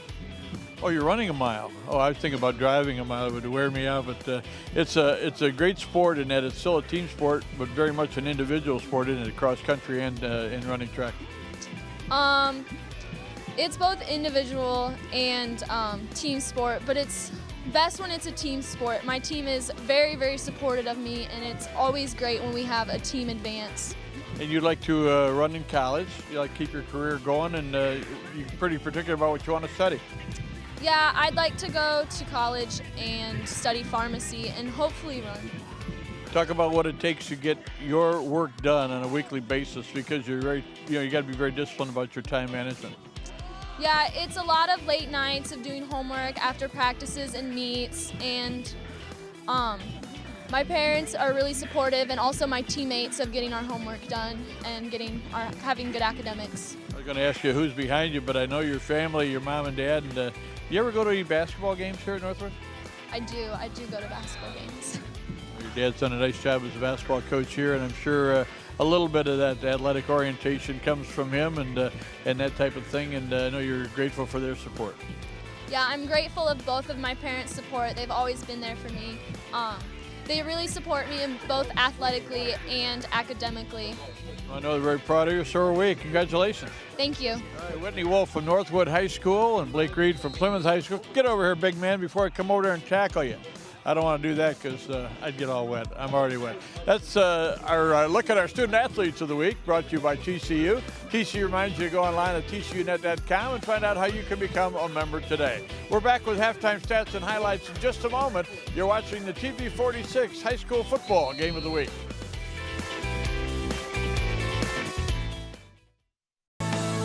This edition of the TV46 High School Football Game of the Week is being brought to you in part by the electrical workers of Local 153. They're making our community brighter.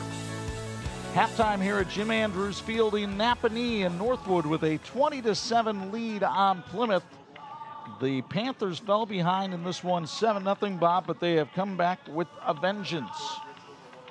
Well, they have, Chuck, and I'll tell you what, when you consider they scored on defense again, 10th time they've done it this year.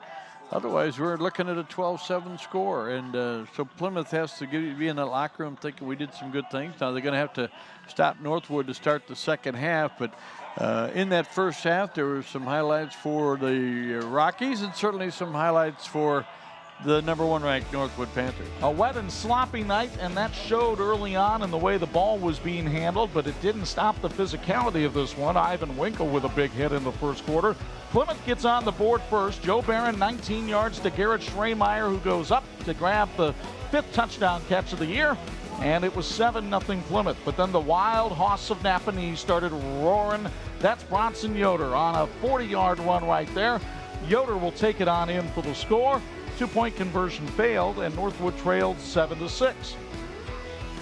Yoder was not done yet in the first quarter. After his defense strips Blake Reed of the football here, Kyle Sellers gets the fumble recovery, and Yoder goes to work again, this time an 11-yard touchdown run. Again, the 2-point conversion failed, and Northwood had a 12-7 lead at the end of one in this one. Then the big play of the half came from the defense. Ben Mestock gets in front of a screen pass and takes it the distance for the score. 20-7 at the intermission. What do the first half numbers tell us, Bob? Well, they tell us certainly that Northwood ran the ball really well. 170 yards rushing, 122 of that from their big man, Mr. Bronson Yoder. They passed for 23, had 193 total. Plymouth total yards should, well, it should be 54 and 83, so that is correct, and 137 total yards. The big number on this stat, see the penalties, that was a concern for both coaches, but the turnovers, 2 of them tonight for Plymouth. They had 4 last week, and 2 tonight have really helped the Panthers build that lead. Time of possession favoring NorthWood, and maybe one of their most effective drives of the night was just when they took about 6 minutes off the clock and didn't score, but took some time away from the Plymouth Rockies. And checking the weather vane, Chuck, well, yeah, I guess it's windy and I guess it's wet. I guess it's cold. We'll see what kind of adjustments are made in the second half. For our Facebook Live viewers, stick around. I've got halftime scores from around the area next on 46.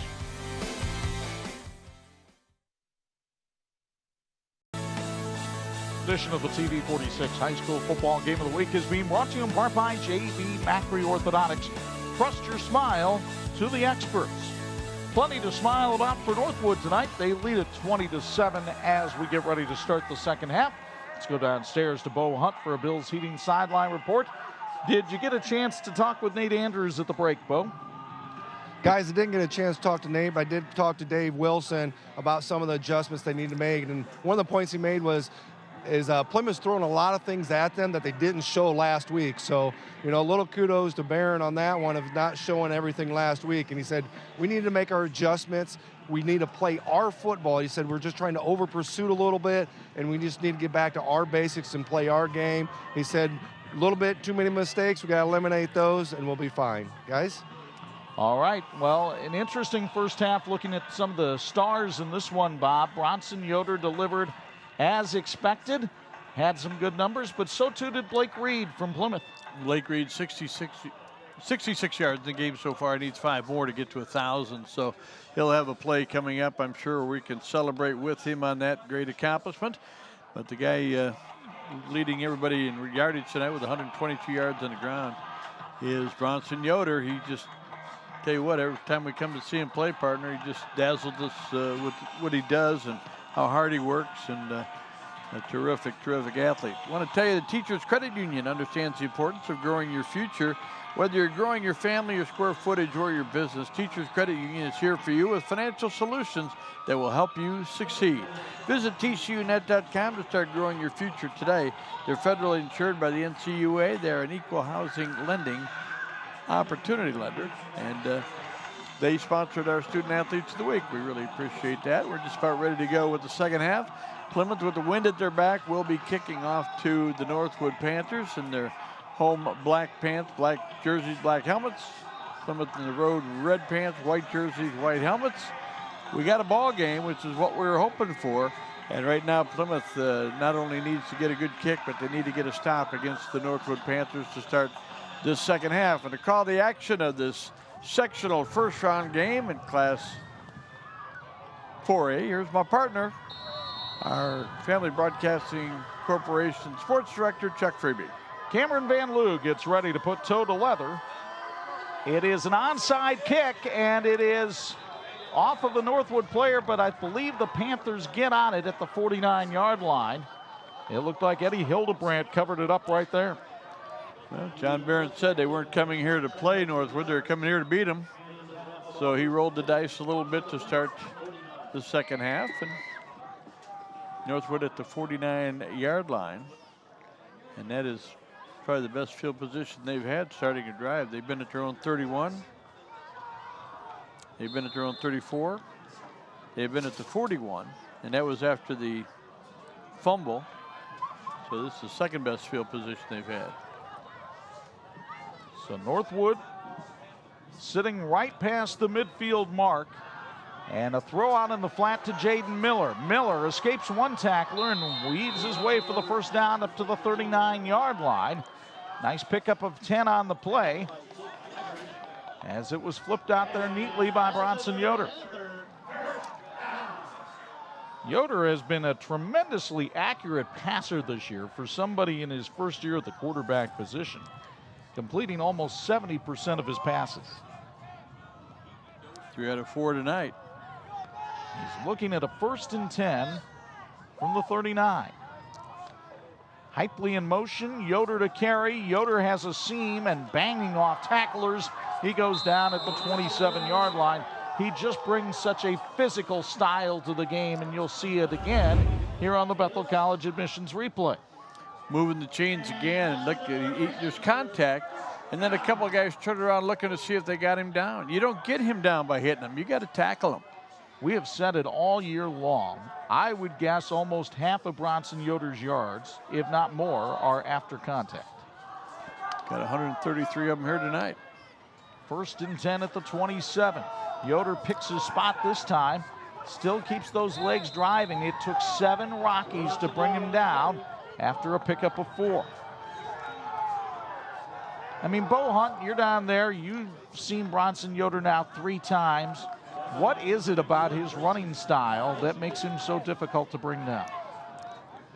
It's a lot about his balance. He just has great balance, his forward lean. Anytime he gets hit, you hit him off his course, but not off balance, so he just readjusts his feet as he slides sideways. It's just great running backs like Bronson Yoder have that ability to, when they get hit, they're still on balance. They don't get knocked out of balance, and they continue to run. So your goal is you have to take their legs completely out. Yoder throws, and it's incomplete. He had a man out there in Jason Borkholder, but Borkholder couldn't hang on. Pretty good coverage on the play. I like the way they set it up. They put a man in motion, and it looked like he was going to swing it out to him, and that left single coverage down the middle. And the ball's on target, and just tough to catch on a night like this. Goes in an incompletion, but a well-thrown ball and a pretty good effort to catch it. So now Northwood looking at a 3rd and 5 from the 22. Mestock, the lone back there with Yoder, and he goes in motion. So it's all Bronson Yoder. Why not? He slashes his way, still on his feet. Yoder dragging tacklers and finally subdued at the 14-yard line after he gets a Northwood 1st down. My goodness. Pretty nice pickup there. Just a lot of want to on that carry for Yoder as he picks up 8 on the play. 1st and 10 at the 14. 145 on the night. Mestock can't get around the corner, and he's brought down for a loss of 1 in the backfield. Brayson Lesenby playing a wonderful game tonight. Comes up and makes the hit.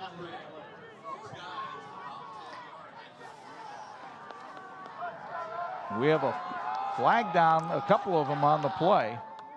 This is going to be a personal foul against both teams, offsetting penalties.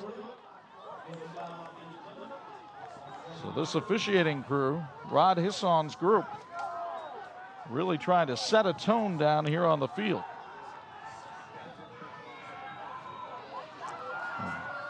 We'll see if we can pick it up right away. It's going to be on the right-hand side of your screen, and that's what happened. Borkholder got into it with one of the Plymouth players.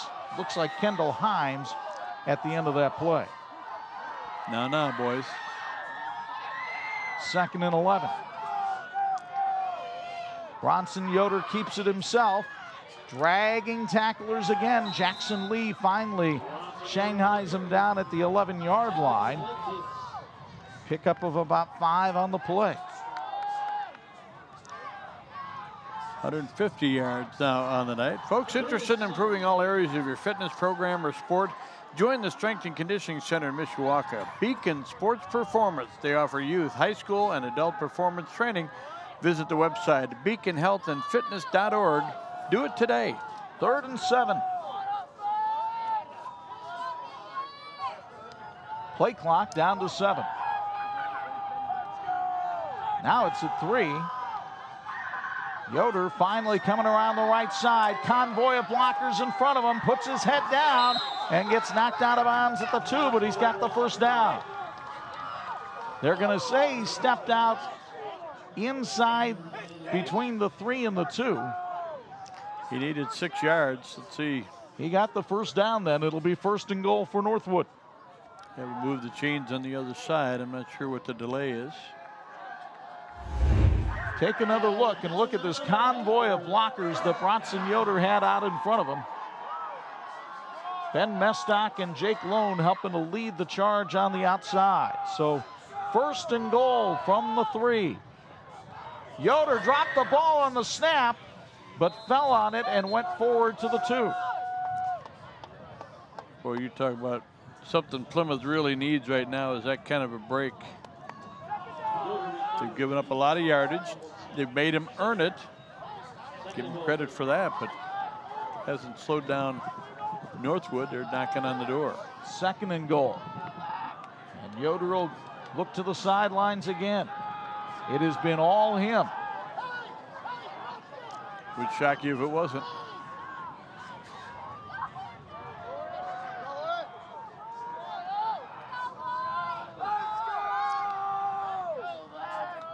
Hypley in motion. Yoder up the middle. He gets stuffed again. Look at all the white jerseys around Bronson Yoder. As Plymouth brought the house that time, Kendall Himes led the charge. And let's see where they spot it. It'll be back at the 3-yard line, a loss of 1, 3rd and goal. You get another look from Bethel College admissions. And look at the depth they get, and then look how many people come to the party. We've got 7 or 8 guys in there. John Barron trying to encourage his defense to make a big play again right here on 3rd and goal. He knows Northwood's in 4-down territory. Now Newcomer in at quarterback. And a whistle and a timeout called. It's going to be taken by Northwood. 7:31 to go here in the 3rd quarter. The Panthers trying to crack this one wide open. They lead it 20-7 and knocking on the door at the 3 on 46.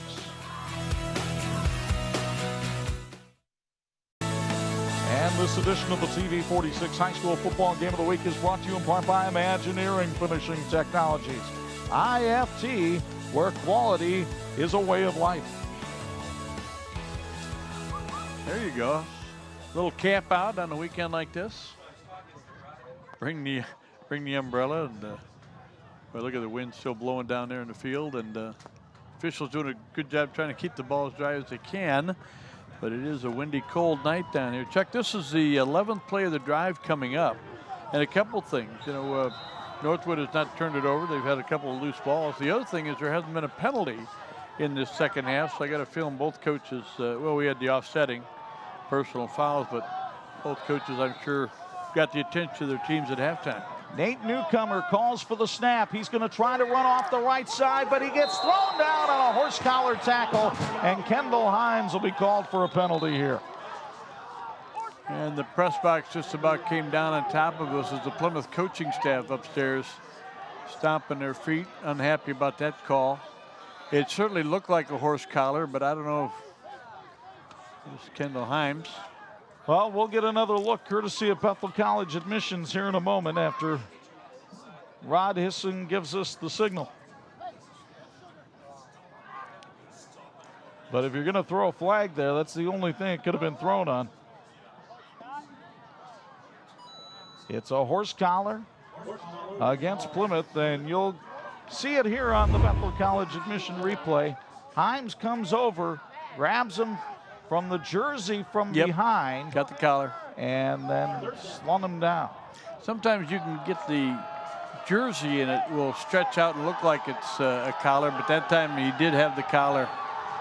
But it's only half the distance, only a 1.5 yard penalty. So repeat of 3rd down, though, unless they're double checking to make sure it's not a automatic 1st down. It is not. So it's 3rd and goal from the 2. And Bronson Yoder back at quarterback. Plymouth has stuffed him twice. Can they do it here? No. Touchdown, Yoder and Northwood. His 3rd touchdown of the night. And all kinds of flags come in afterwards as tempers are getting frayed down there between these two longtime rivals. I think there's a lot of frustration on the part of the Rockies because of that call. Again, we had a chance to look at it again, but Plymouth has seen 6 minutes go out the clock, and they've got to keep their composure. They've still got a chance in this ball game, but they got to get it together and keep their composure. I think they're asking Nate Andrews if he wants this on the conversion or on the kickoff. Yeah, they're going to the personal foul will be assessed on the kickoff. John Barron trying to reassure his young team.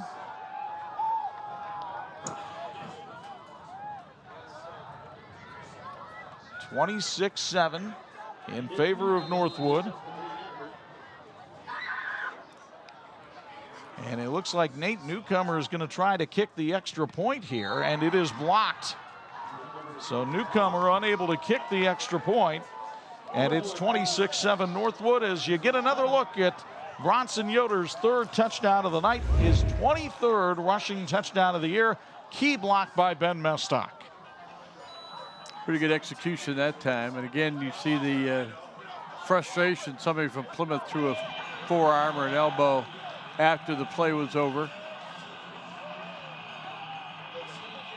And the Northwood touchdown sponsored by Napanee Family Eye Care. As we take a look at the block kick here, Newcomer coming in and kicked it way too low, and it's not as though Jackson Lee had to do a lot to block it.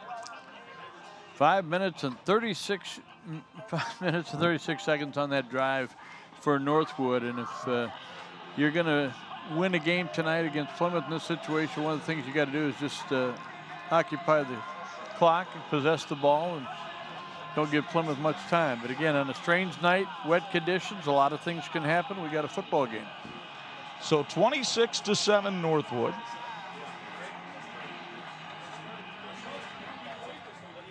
Andrew Graber puts the ball on the tee for Northwood. Again, Plymouth bringing all of its kickoff team up as Northwood has been squibbing kicks tonight. And now the officials remember, oh yeah, there's a personal foul to mark off here. So that'll bring it all the way into the Plymouth 45-yard line. So if you're head coach Nate Andrews, why not try an onside kick here? If they recover it at the 35 or 30, they're not going to have great field position anyway. And maybe in the tournament down the road, you're looking at an opportunity to maybe try an onside kick. They work on this every week in practice. See what they come up with. Well, and the Plymouth players very aware of that situation too.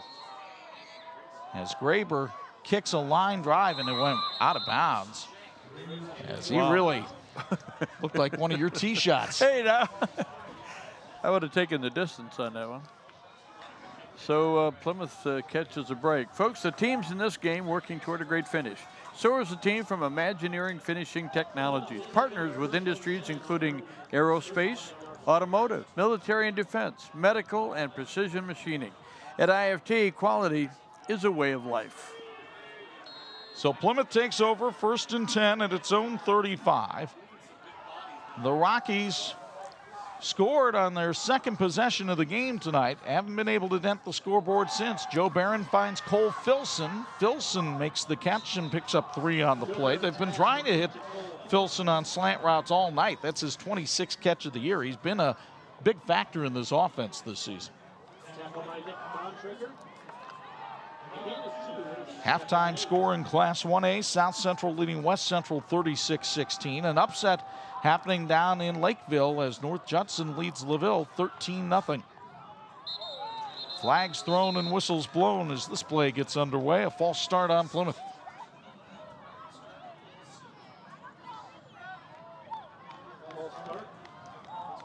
The Rockies jumped off to a 3-0 record this year, knocking off Warsaw in overtime. In fact, the Rockies have had 2 wins in overtime this season. We saw them against Northridge lose a heartbreaker. But John Barron's team had reeled off 4 in a row before running into this Northwood buzzsaw last week down at the rock pile. Now Barron throws and overshoots Seth Rundell.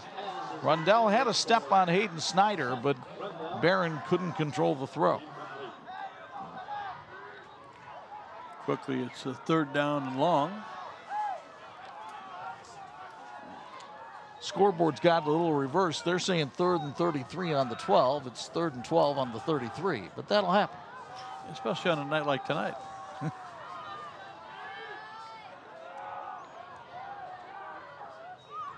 Barron rolls out, fires downfield, and his receiver had slipped down, and he's lucky the pass wasn't picked off. Bronson Yoder tried to make the diving pick and couldn't get it after Seth Rundell had fallen to the turf.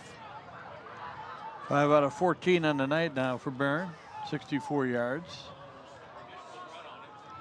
Folks, when Panther fans are hungry, they go to Cook's Pizza. Whether you're hungry for pizza, chicken strips, breadsticks, breaded mushrooms, or ice cream, Cook's Pizza can feed you or your whole family or your whole team. You can also find the same great food at Jimtown Pizza in Jimtown. A big thank you to the team at Cook's Pizza for feeding our production crew tonight prior to the ball game. Guys, we're very, very excited about Cook's Pizza. Barron scrambling. He wants to try to pick up the first down. A flag comes in late. I think this might be a hold on Plymouth, but Barron did not get to the first down sticks anyway as he's run out of bounds at the Plymouth 38. John Barron does not care if his team loses by 1 or 100. A loss is a loss and knocks you out of the tournament, so he's trying to pick up first downs. The holding will be declined, and Northwood will take over on downs at the Plymouth 38.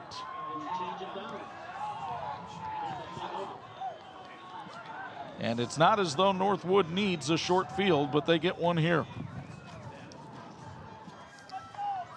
Well, leading 26-7, Chuck, in these conditions, they're going to get a chance maybe to get some people into the ball game. As the tournament goes along, you never know when that opportunity is going to come up to get some reps for some of your backups, so they might get a chance to do some of that here in the second half. It is 1st and 10.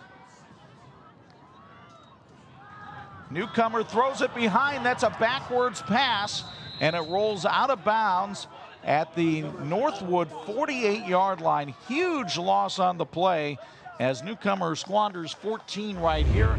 You get another look. He was trying to get it to Bronson Yoder. They might have been thinking about throwing the ball down the field, but Newcomer threw it well behind Yoder, and fortunately for Newcomer, threw it out of bounds. A couple ways to look at that. It's a mistake that could hurt, but it could also give Yoder a chance to gain more yardage on this drive. The winner of this game more than likely facing East Noble next week. The Knights now with a 33-14 lead in the third quarter of their sectional game. And Nate Andrews wants to take a timeout and settle his team down with 6:20 to go. Third quarter, Northwood leading 26-7 on 46.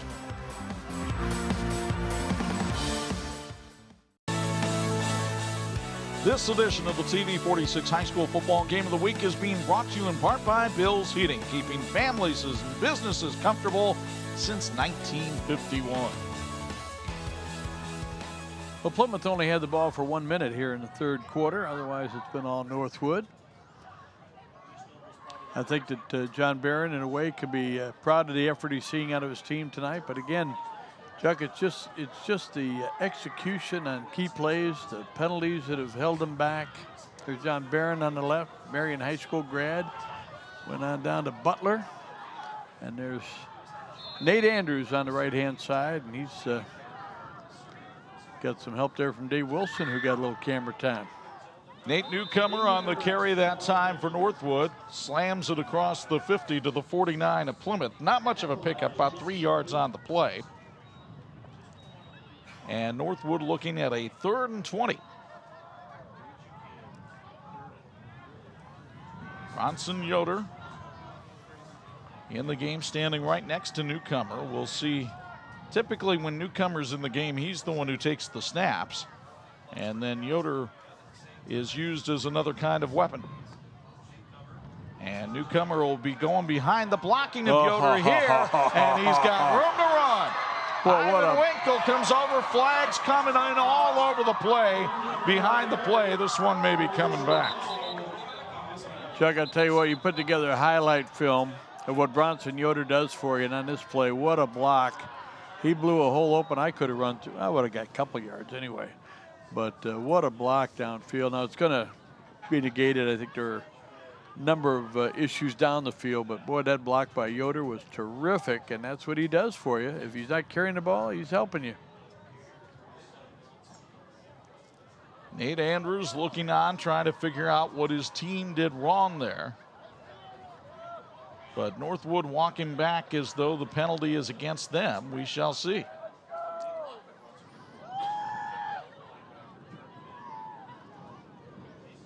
Rod Hassan is explaining it to Nate Andrews. And it's a touchdown for Northwood. The penalty is a personal foul against Plymouth that happened behind the play, and it'll be assessed on the kickoff. Nate Newcomer with the touchdown run, and Northwood extends its lead to 32-7. A 48-yard touchdown run for Nate Newcomer. Nate's got 60 yards on the night rushing. Over 200 yards rushing now for Northwood on the night. They'll have Newcomer try to kick it again. The snap a little high. This kick is up, and it is good. 5:36 to go, third quarter. Northwood with a 33-7 lead. Let's take another look at this touchdown run. And Bob, you mentioned the blocking by Bronson Yoder up front. He wears number 9, folks, in case you didn't know. Watch number 9. Look for the best angle. Bang! Right at the point of attack. Timing is perfect.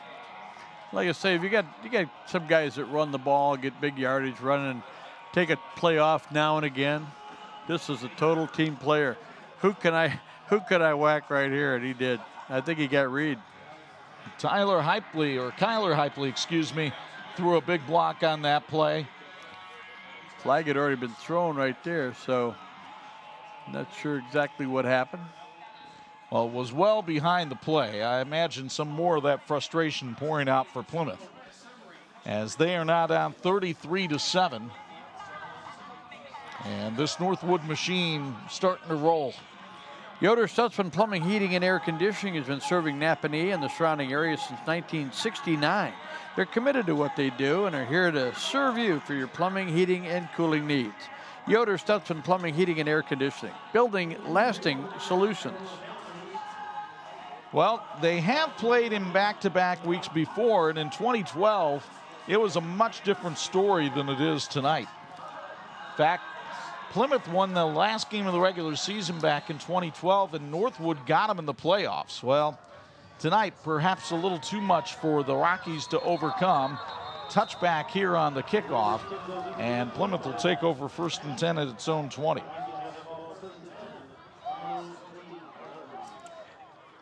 Chuck, one of the things you think about now is the legacy that these seniors, there's 13 of them on that Plymouth roster. What kind of legacy are they going to leave for the younger guys to follow up?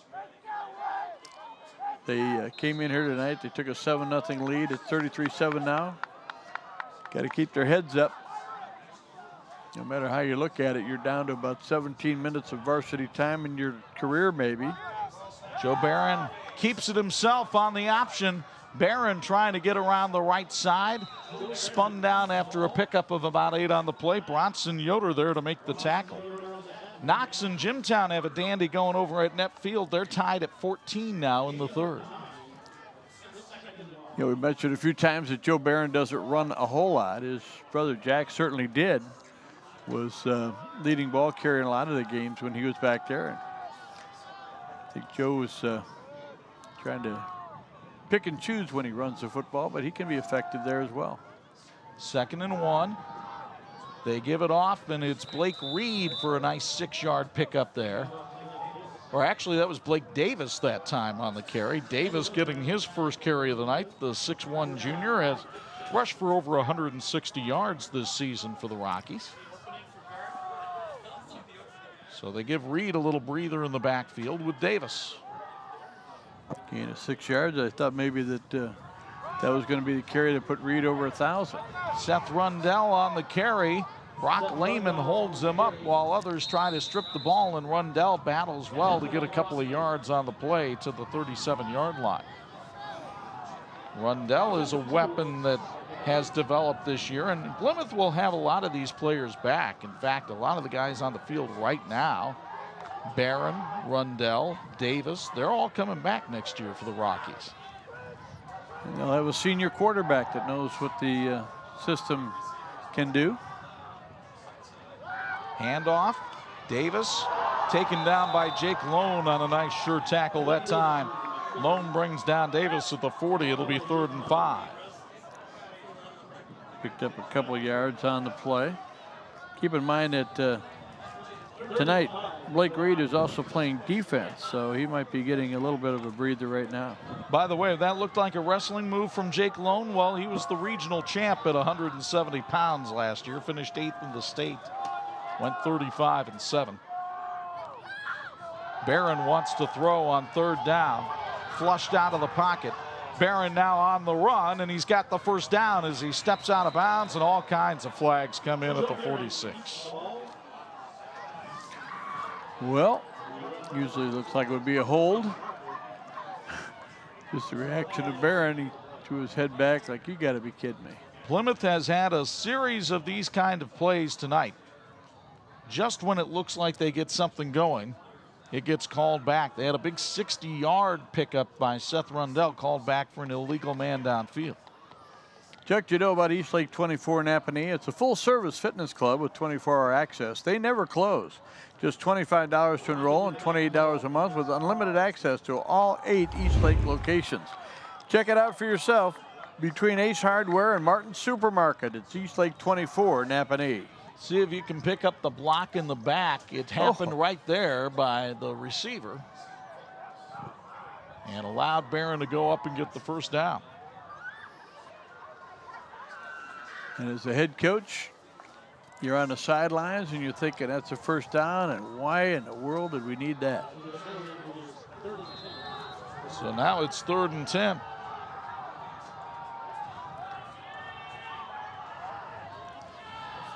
Look at this diamond formation down at the bottom of the screen, but they run Barron right up the middle, and he darts his way close to the 1st down. Nick Bontrager brings him down 2 yards short of the sticks. Well, Barron finally gets himself into positive territory. He had been sacked a couple times. He had to go back and chase a bad snap. That yardage all gets attached to the guy who picks up the loose ball, unfortunately for Joe Barron, but they got a chance here in 4th and 2. Barron steps up, fires, and has his man for the 1st down. That's Garrett Schremeyer on the catch. So Schremeyer, who had the touchdown catch in the 1st quarter, makes his 24th grab of the year, and they'll move the chains. Pass may have been completed despite being tipped. Take another look from our end zone camera that we put in this year. And might have been. Braden Michael might have gotten a piece of that one.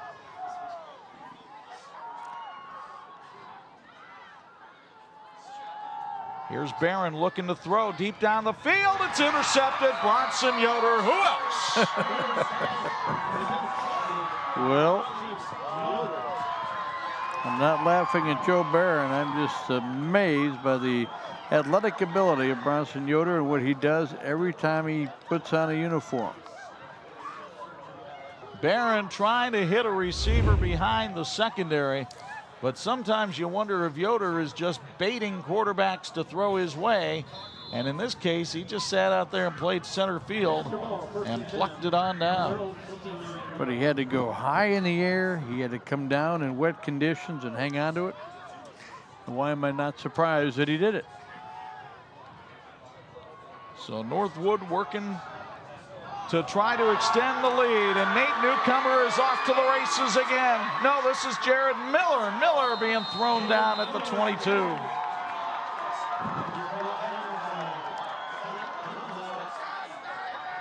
So Jared Miller with a long run down the field, and you get another copy courtesy of Bethel College Admissions. Pretty good effort by Plymouth to get an angle on Miller, who, by the way, became an official and said 1st down. And Plymouth will take a timeout here with 2:08 to go in the 3rd quarter. Yeah. Folks, Thor Industries loves this time of year because the team pride is on full display, and that team culture from Friday Night Sidelines extends to our Thor Industries team. Build your future right here in Elkhart with one of Thor's excellent career opportunities. Get started today at thorindustries.com. So Northwood looking to advance where they would play East Noble next week. And that game would be down at East Noble where they've got field turf. The Knights have been a strong team over the years. This is a very strong sectional. In fact, this sectional, Bob, has as many wins in it as any sectional in the state of Indiana. It's just an unbelievable trip you're going to have to traverse in order to get to the state championship game. And it could be you'd be playing for a regional championship or semi-state in the northern part of the state, and you're actually playing for the state championship. Bronson Yoder at quarterback on 1st and 10. Charges off the left side. Yoder spinning his way down to the 12. And if they spot it there, he should have another first down, a pickup of 10 on the play. 168 yards on the night now for Yoder. He came into the game with 1,530 yards rushing on the season. And that was good for 10th in the state of Indiana. Well, he's 2 away from 1,700. That's not too shabby. No. That's Chris Harness territory up there. He wouldn't be doing that if he was playing both ways. Oh, he is. By the way, another sectional score to report as the officials bring out the chains for a measurement. Northridge leads Wawasee 20-6 after 3. The Raiders in this sectional would play the winner of that Angola Culver Academy game. And it is indeed a first down for Northwood. Good call, partner. Well, we thought it was a first down. Now they have stretched it out a little bit more, and they show that there's a couple more links there. Wow. So here is the rushing chart for the area as we went into the night. And we've seen almost all of these guys. The only one we haven't seen is Brandon Pruitt this year, but the rest of them a pretty formidable quartet. And I'm sure Harness is probably having another good night as Mishawaka leads that game 21-7. Here Yoder's looking to throw on 2nd and short into the end zone. Touchdown, Jason Borkholder. Another number I was talking about during the change of possession. So maybe it's a chance to get the ball in the hands of some other guys, and Borkholder gets himself 6. So for Jason Borkholder, just his 2nd catch of the season, but it's good for 6. And Northwood has expanded the lead to 39-7. What a throw by Yoder. The kick is up by Newcomer, and it is good. And with 1:34 to go in this third quarter, Northwood has broken this one wide open, this time with the arm of Bronson Yoder. Pretty good coverage, pretty good throw. And Borkholder showing some pretty good hands on a night where people have had problems catching the football. That's the 5th TD pass of the year for Bronson Yoder. And you see the heads hanging a little bit for the Plymouth Rockies. I understand the frustration. Your season is coming to an end for 13 seniors, likely, except for a couple of exceptions, the last time you'll have a football uniform on.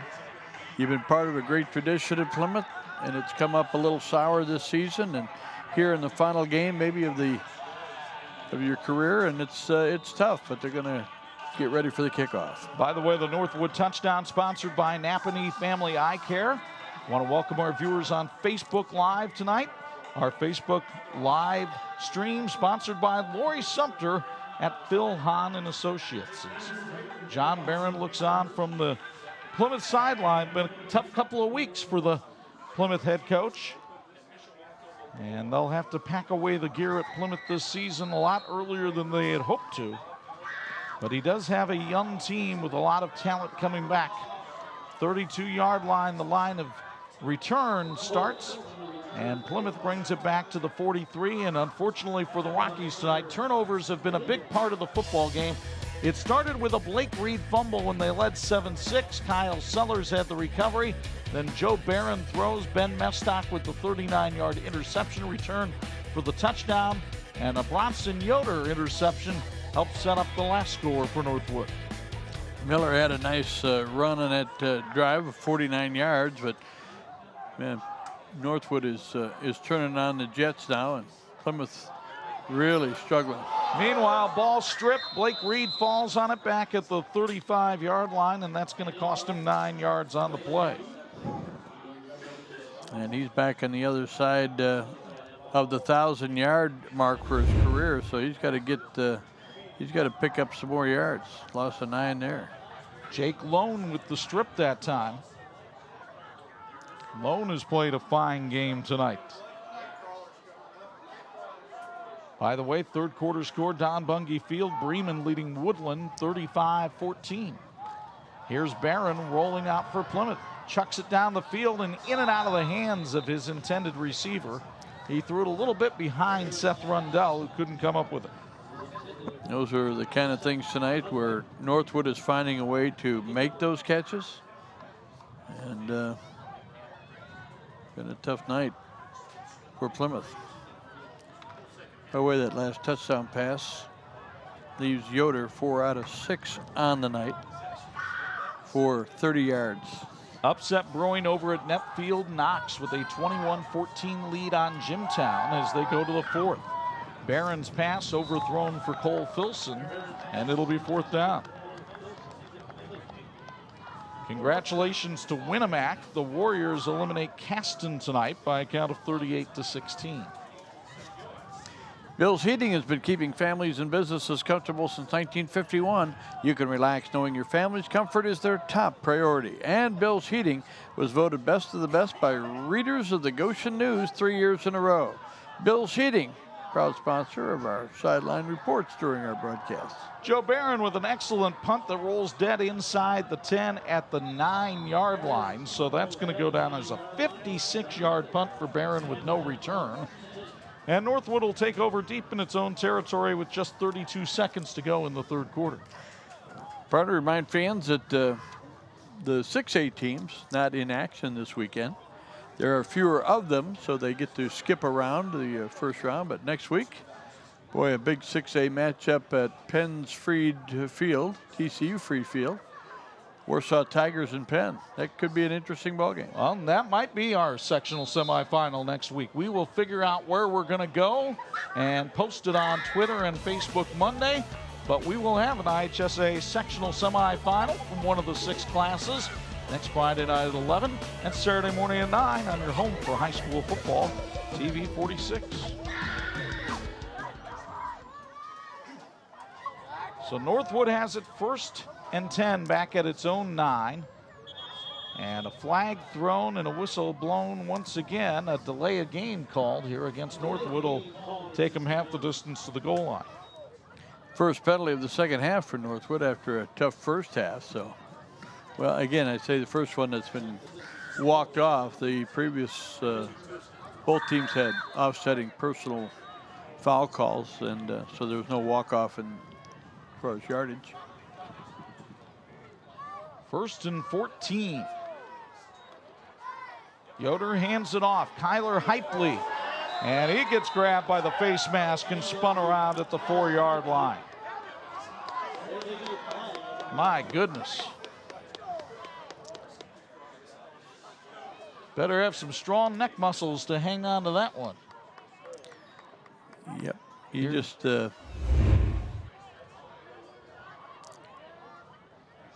yeah, you got it in your hand, you got to let it go. You don't want to hurt anybody.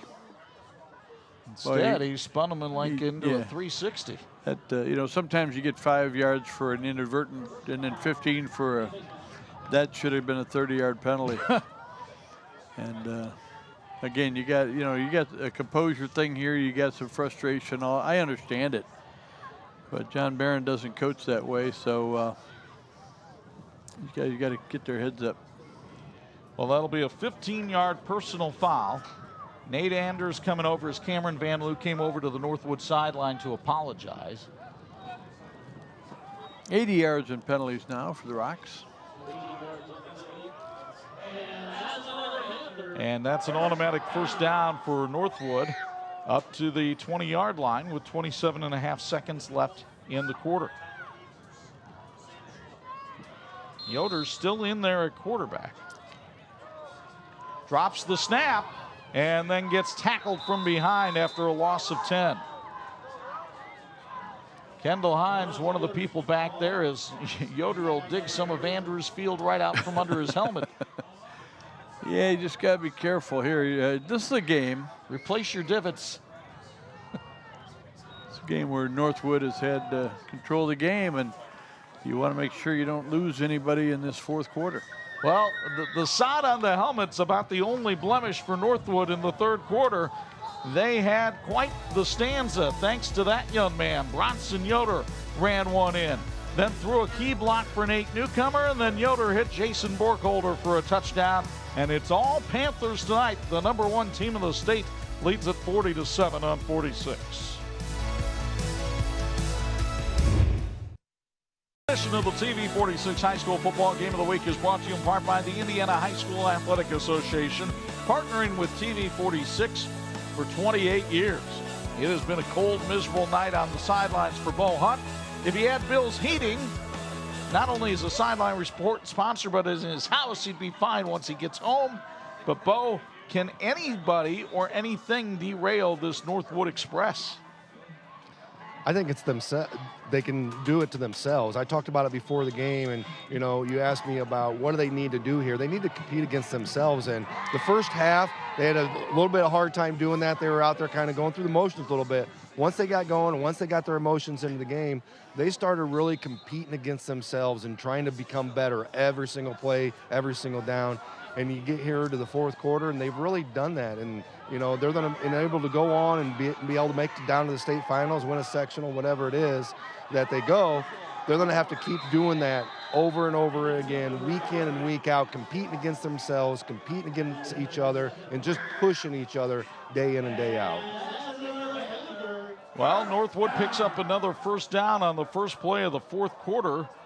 Nate Newcomer takes it on out to the 33-yard line. So it'll be 1st and 10. And you wonder if we've seen the last of Bronson Yoder here tonight with a 40-7 lead. By the way, things have tightened up in DeKalb. East Noble now with a 33-26 lead on DeKalb with 5 minutes left in the game. Newcomer throws in the flat, has his receiver out there, but it's going to be for a loss as Kyle Sellers made the catch. But closing quickly that time for Plymouth was Jake Reichert.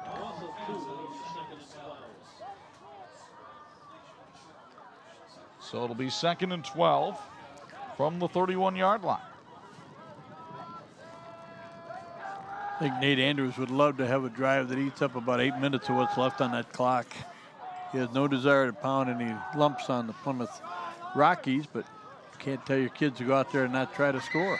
Newcomer tries to get around the outside. He's taken down from behind. Good pursuit by Blake Davis. There's a young man that had himself a tremendous junior year on this Plymouth team in Davis, the Plymouth linebacker who came into the game with 112 tackles on the year, one of the better linebackers in the state of Indiana.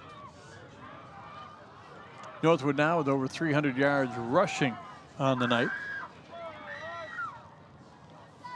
It's 3rd and 7. We'll have to get Bo a phone booth that he can put down the sidelines. When he does his reports, and he can go back inside and warm up. Sure, he wouldn't mind a tent down there tonight. And we've got a whistle and a flag thrown, a delay of game called against Northwood, so that'll cost him 5 yards and make it 3rd and 12. Folks, more than 50 years ago, encompassing 3 generations in the construction industry, Michiana Contracting has grown to one of the most comprehensive contractors in the entire state of Indiana. They have the resources and experience to handle a project from beginning to end and every aspect in between. Michiana Contracting in Plymouth. Rochester, a 55-8 winner tonight over Taylor. How about those Zebras? As Newcomer takes it up the middle for about 3 yards. It'll be 4th down. Interesting thing about that game is the head coach of Rochester, Brian Hooker, did not coach tonight. He is too ill, and he left it up to his offensive and defensive coordinator. It did not matter. They did not have any problem at all with a Taylor squad tonight. So it'll be Bronson Yoder on the punt, and the snap goes over his head. Well, let's see what magic he does here. Of course he gets it away. And look at the roll he's going to get. And it hits a Northwood player and dies at the 35-yard line. So, of course, on a snap that goes over his head, he gets off a 31-yard punt. Wow. I mean, he had no shot at that snap. I'm not sure Shaq could have hauled that one down. And he's got a player running right at him. And look at that kick, 31 yards, no return. It's a great kick. And it hits the center right in the back. Keith Kinder's Mishawaka team ranked number 2 in 4A, rolling to a 35-7 lead on Hobart tonight. As Blake Davis takes the carry, and Blake Davis takes it out to the 47-yard line for a Plymouth first down. And there's a Northwood player slow to get up after that one, after that crunching hit. Jason Borkholder looks like he's a little worse for wear as he comes off the field. Friendly fire that time by the Panthers. I think Bronson Yoder took out Borkholder that time. Gained of 12 yards on the play. Barron throws in the flat. Seth Rundell makes the catch and then is hauled down from behind. Good pursuit by Nate Newcomer that time at defensive back. You know, that's one of the, I think it's one of the appealing things of watching Northwood play, Bob, is that a lot of their skill position players are two-way players. Yoder, Newcomer, Miller, and it's almost like watching kids play in the backyard, where they have to do just a little bit of everything out there on the field, and they do. And they do. Barron throwing deep. He's trying to hit Jacob Deacon, and Deacon couldn't get back to the ball, and here comes the flag from the back judge, as Deacon's progress was impeded in trying to make the catch. It'll be pass interference on Northwood. Well, penalty for pass interference. Kind of an easy call to make. You don't allow the receiver to stop and come back and get it. And by now they think the ball's incomplete anyway, but we got a lot of guys becoming officials as the play goes along. So it'll be a first down for Plymouth at the 35-yard line. 70 yards and penalties for Northwood tonight. Blake Reed back in the game at running back. He's trying to get to 1,000 yards for the season. And Reed tripped up as he got the handoff and picks up only about a yard on the play where the line judge spots it. Reed entered the night needing 71 yards for the game to get over 1,000. At halftime, he had 66, but he had a negative carry. -9, I think. -9, exactly. Here's Barron throwing, and it is caught by Jacob Deacon at the 12-yard line, but a flag came in. We'll see what the flag is about.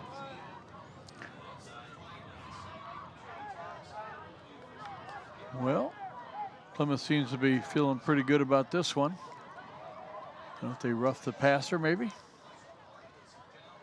Well, it might be a sideline warning too against Northwood. That's their second of the night, so this will be a 5-yard penalty in addition to the play.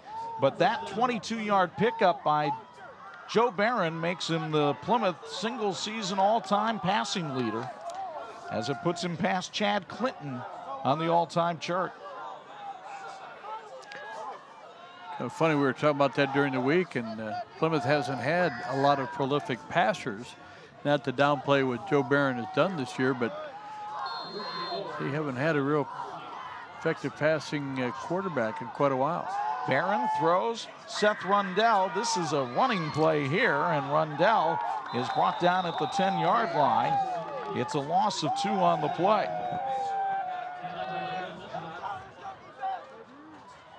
They went with that diamond formation and tried to get Rundell, one of their quicker players, the football in space. But Northwood so good at pursuit. I mean, the Panthers practically put a track team out there on the field too.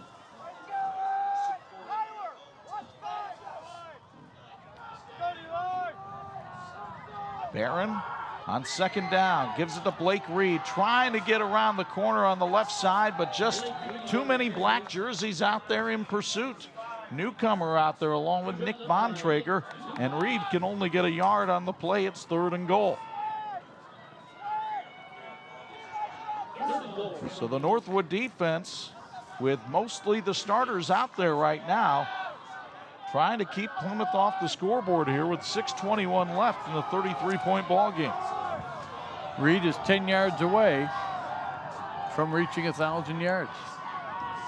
Barron throws, and it is incomplete. It's dropped out there by Deacon at the 1. Tough chance for Deacon. Time the ball got there, the defender was right about there.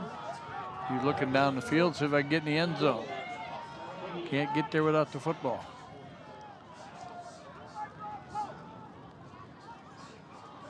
So it's 4th and goal for Plymouth. Playing for pride right here. The Rockies had a 7-0 lead in this one. Northwood showing blitz. Barron throws. The throw is short. It's incomplete, and Northwood is held on downs. And no flag on the play, which is rare. So Northwood holds at its own 8-yard line, and now the Panthers will try to run out the last 6 minutes and 3 seconds of this one. When you look at the, well, just a lot of things go through your mind. I would love to have seen Blake Reed get to 1,000 yards in his senior year. Still a chance. Yeah, there's still a chance. But, you know, every time you tee it up, you're saying, well, the better team should win. The better team is winning tonight. This is a very, very good team at Northwood.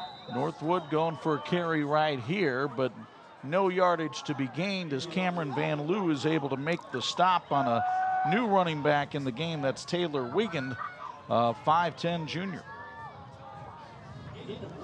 By the way, an upset in 1A. North Judson knocks off LaVille tonight, 21-6. Well, that would only matter if somebody had picked them in the 46 picks. You mean like all 3 of us? Yeah, how about that?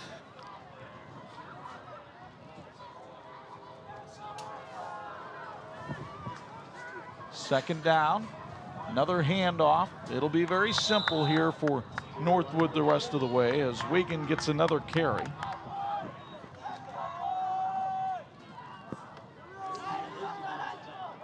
Pick up about 3.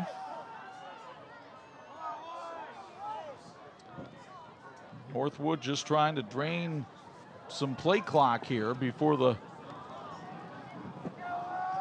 call of the signals. Newcomer on 3rd and 5. Will keep it himself. Gets around the corner, gets past Rundell, and has the first down past the 20-yard line at the 22. Gain of 9. That'll move the chains for the Panthers. Another first down. Certainly want to thank Napanee Family Eye Care for being our scoring sponsor tonight. Pulse FM welcomes Chanda Pierce, the Still Laughing Tour, Sunday, November 11th at the Lerner Theater in downtown Elkhart. The First Lady of Christian Comedy is coming to Elkhart for one night of laughs and stories with special guest Karen Williams. For more information and tickets, visit the website at thelerner.com or at pulsefm.com. Here's Newcomer on the carry again, this time around the right side. Nate Newcomer takes it up to the 31-yard line. And you mentioned in the Open tonight, Bob, for a lot of teams, Nate Newcomer would be their featured player. On this team, he plays second fiddle to Bronson Yoder, but he is still a very dangerous weapon. Well, he just went over 100 yards on the night himself. And I'm not sure if they've got another quarterback or somebody they can trust to hold on to the football. Otherwise, Newcomer is not a backup quarterback. He's a starter. And I might have him out of the ball game if I'm coaching. Taylor Wiegand with the carry. He's got the first down. Cameron Van Loo on the tackle at the 34-yard line. And Northwood continuing to whittle the clock away here with less than 4 minutes to go in this game. Reminder, after the game, the R. Yoder Construction postgame show comes your way. We'll have our features, including our electrifying play of the game and our IU South Bend fulfilling the promise player of the game.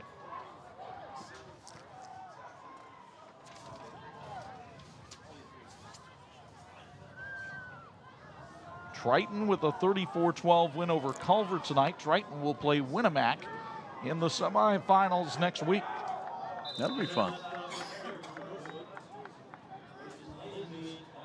Brayson Lesenby makes the stop as Kyle Sellers had the carry that time. Pickup of about 3 on the play. Salute to the fans who have stuck around for this one tonight because it is a cold, wet night in Napanee, but the ones who are here, especially on the Northwood side, have enjoyed themselves immensely. 8 different players have carried the football for Northwood tonight. High snap, Newcomer brought it down, and then Wiegand gets brought down right away. Up the middle. Actually, I think that was Ben Mestock that time on the carry. Mestock gets his first carry in a while.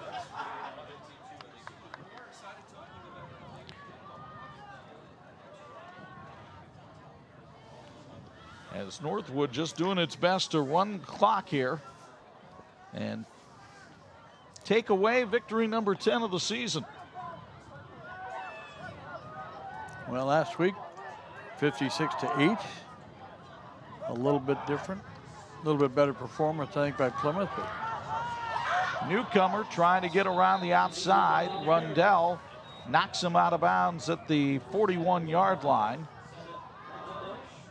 And short of the first down marker, so it'll be 4th and 3.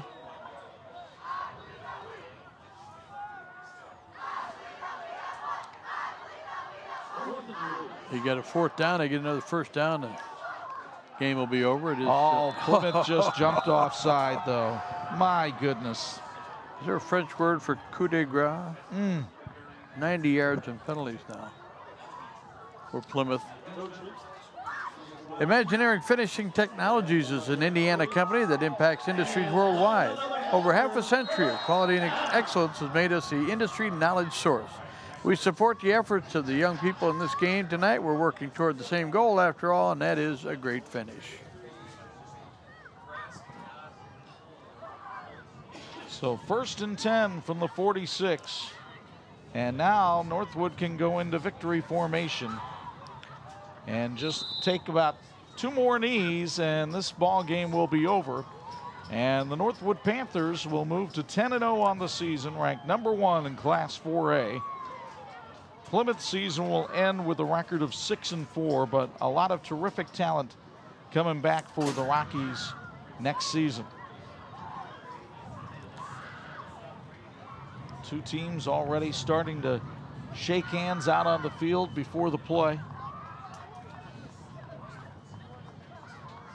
Northwood trying to drain the clock enough where they only have to take this 1 more snap and the ball game will be all over. Newcomer does. They set the play clock and the 2 teams will line up.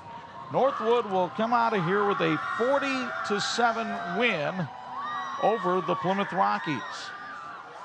Bo Hunt will try to corral Bronson Yoder for their customary post-game interview. And we will have that coming up in our post-game show in a matter of moments. The final score here tonight at Jim Andrews Field on the campus of Northwood High School. Northwood 40, Plymouth 7. Back with our Yoder Construction post-game show after this on 46.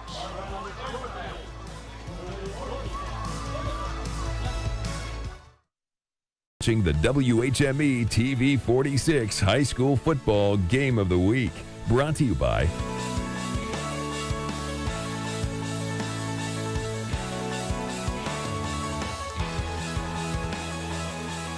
Welcome, everybody, to the R. Yoder Construction postgame show and our social media update brought to you by Lori Sumter at Phil Hahn and Associates.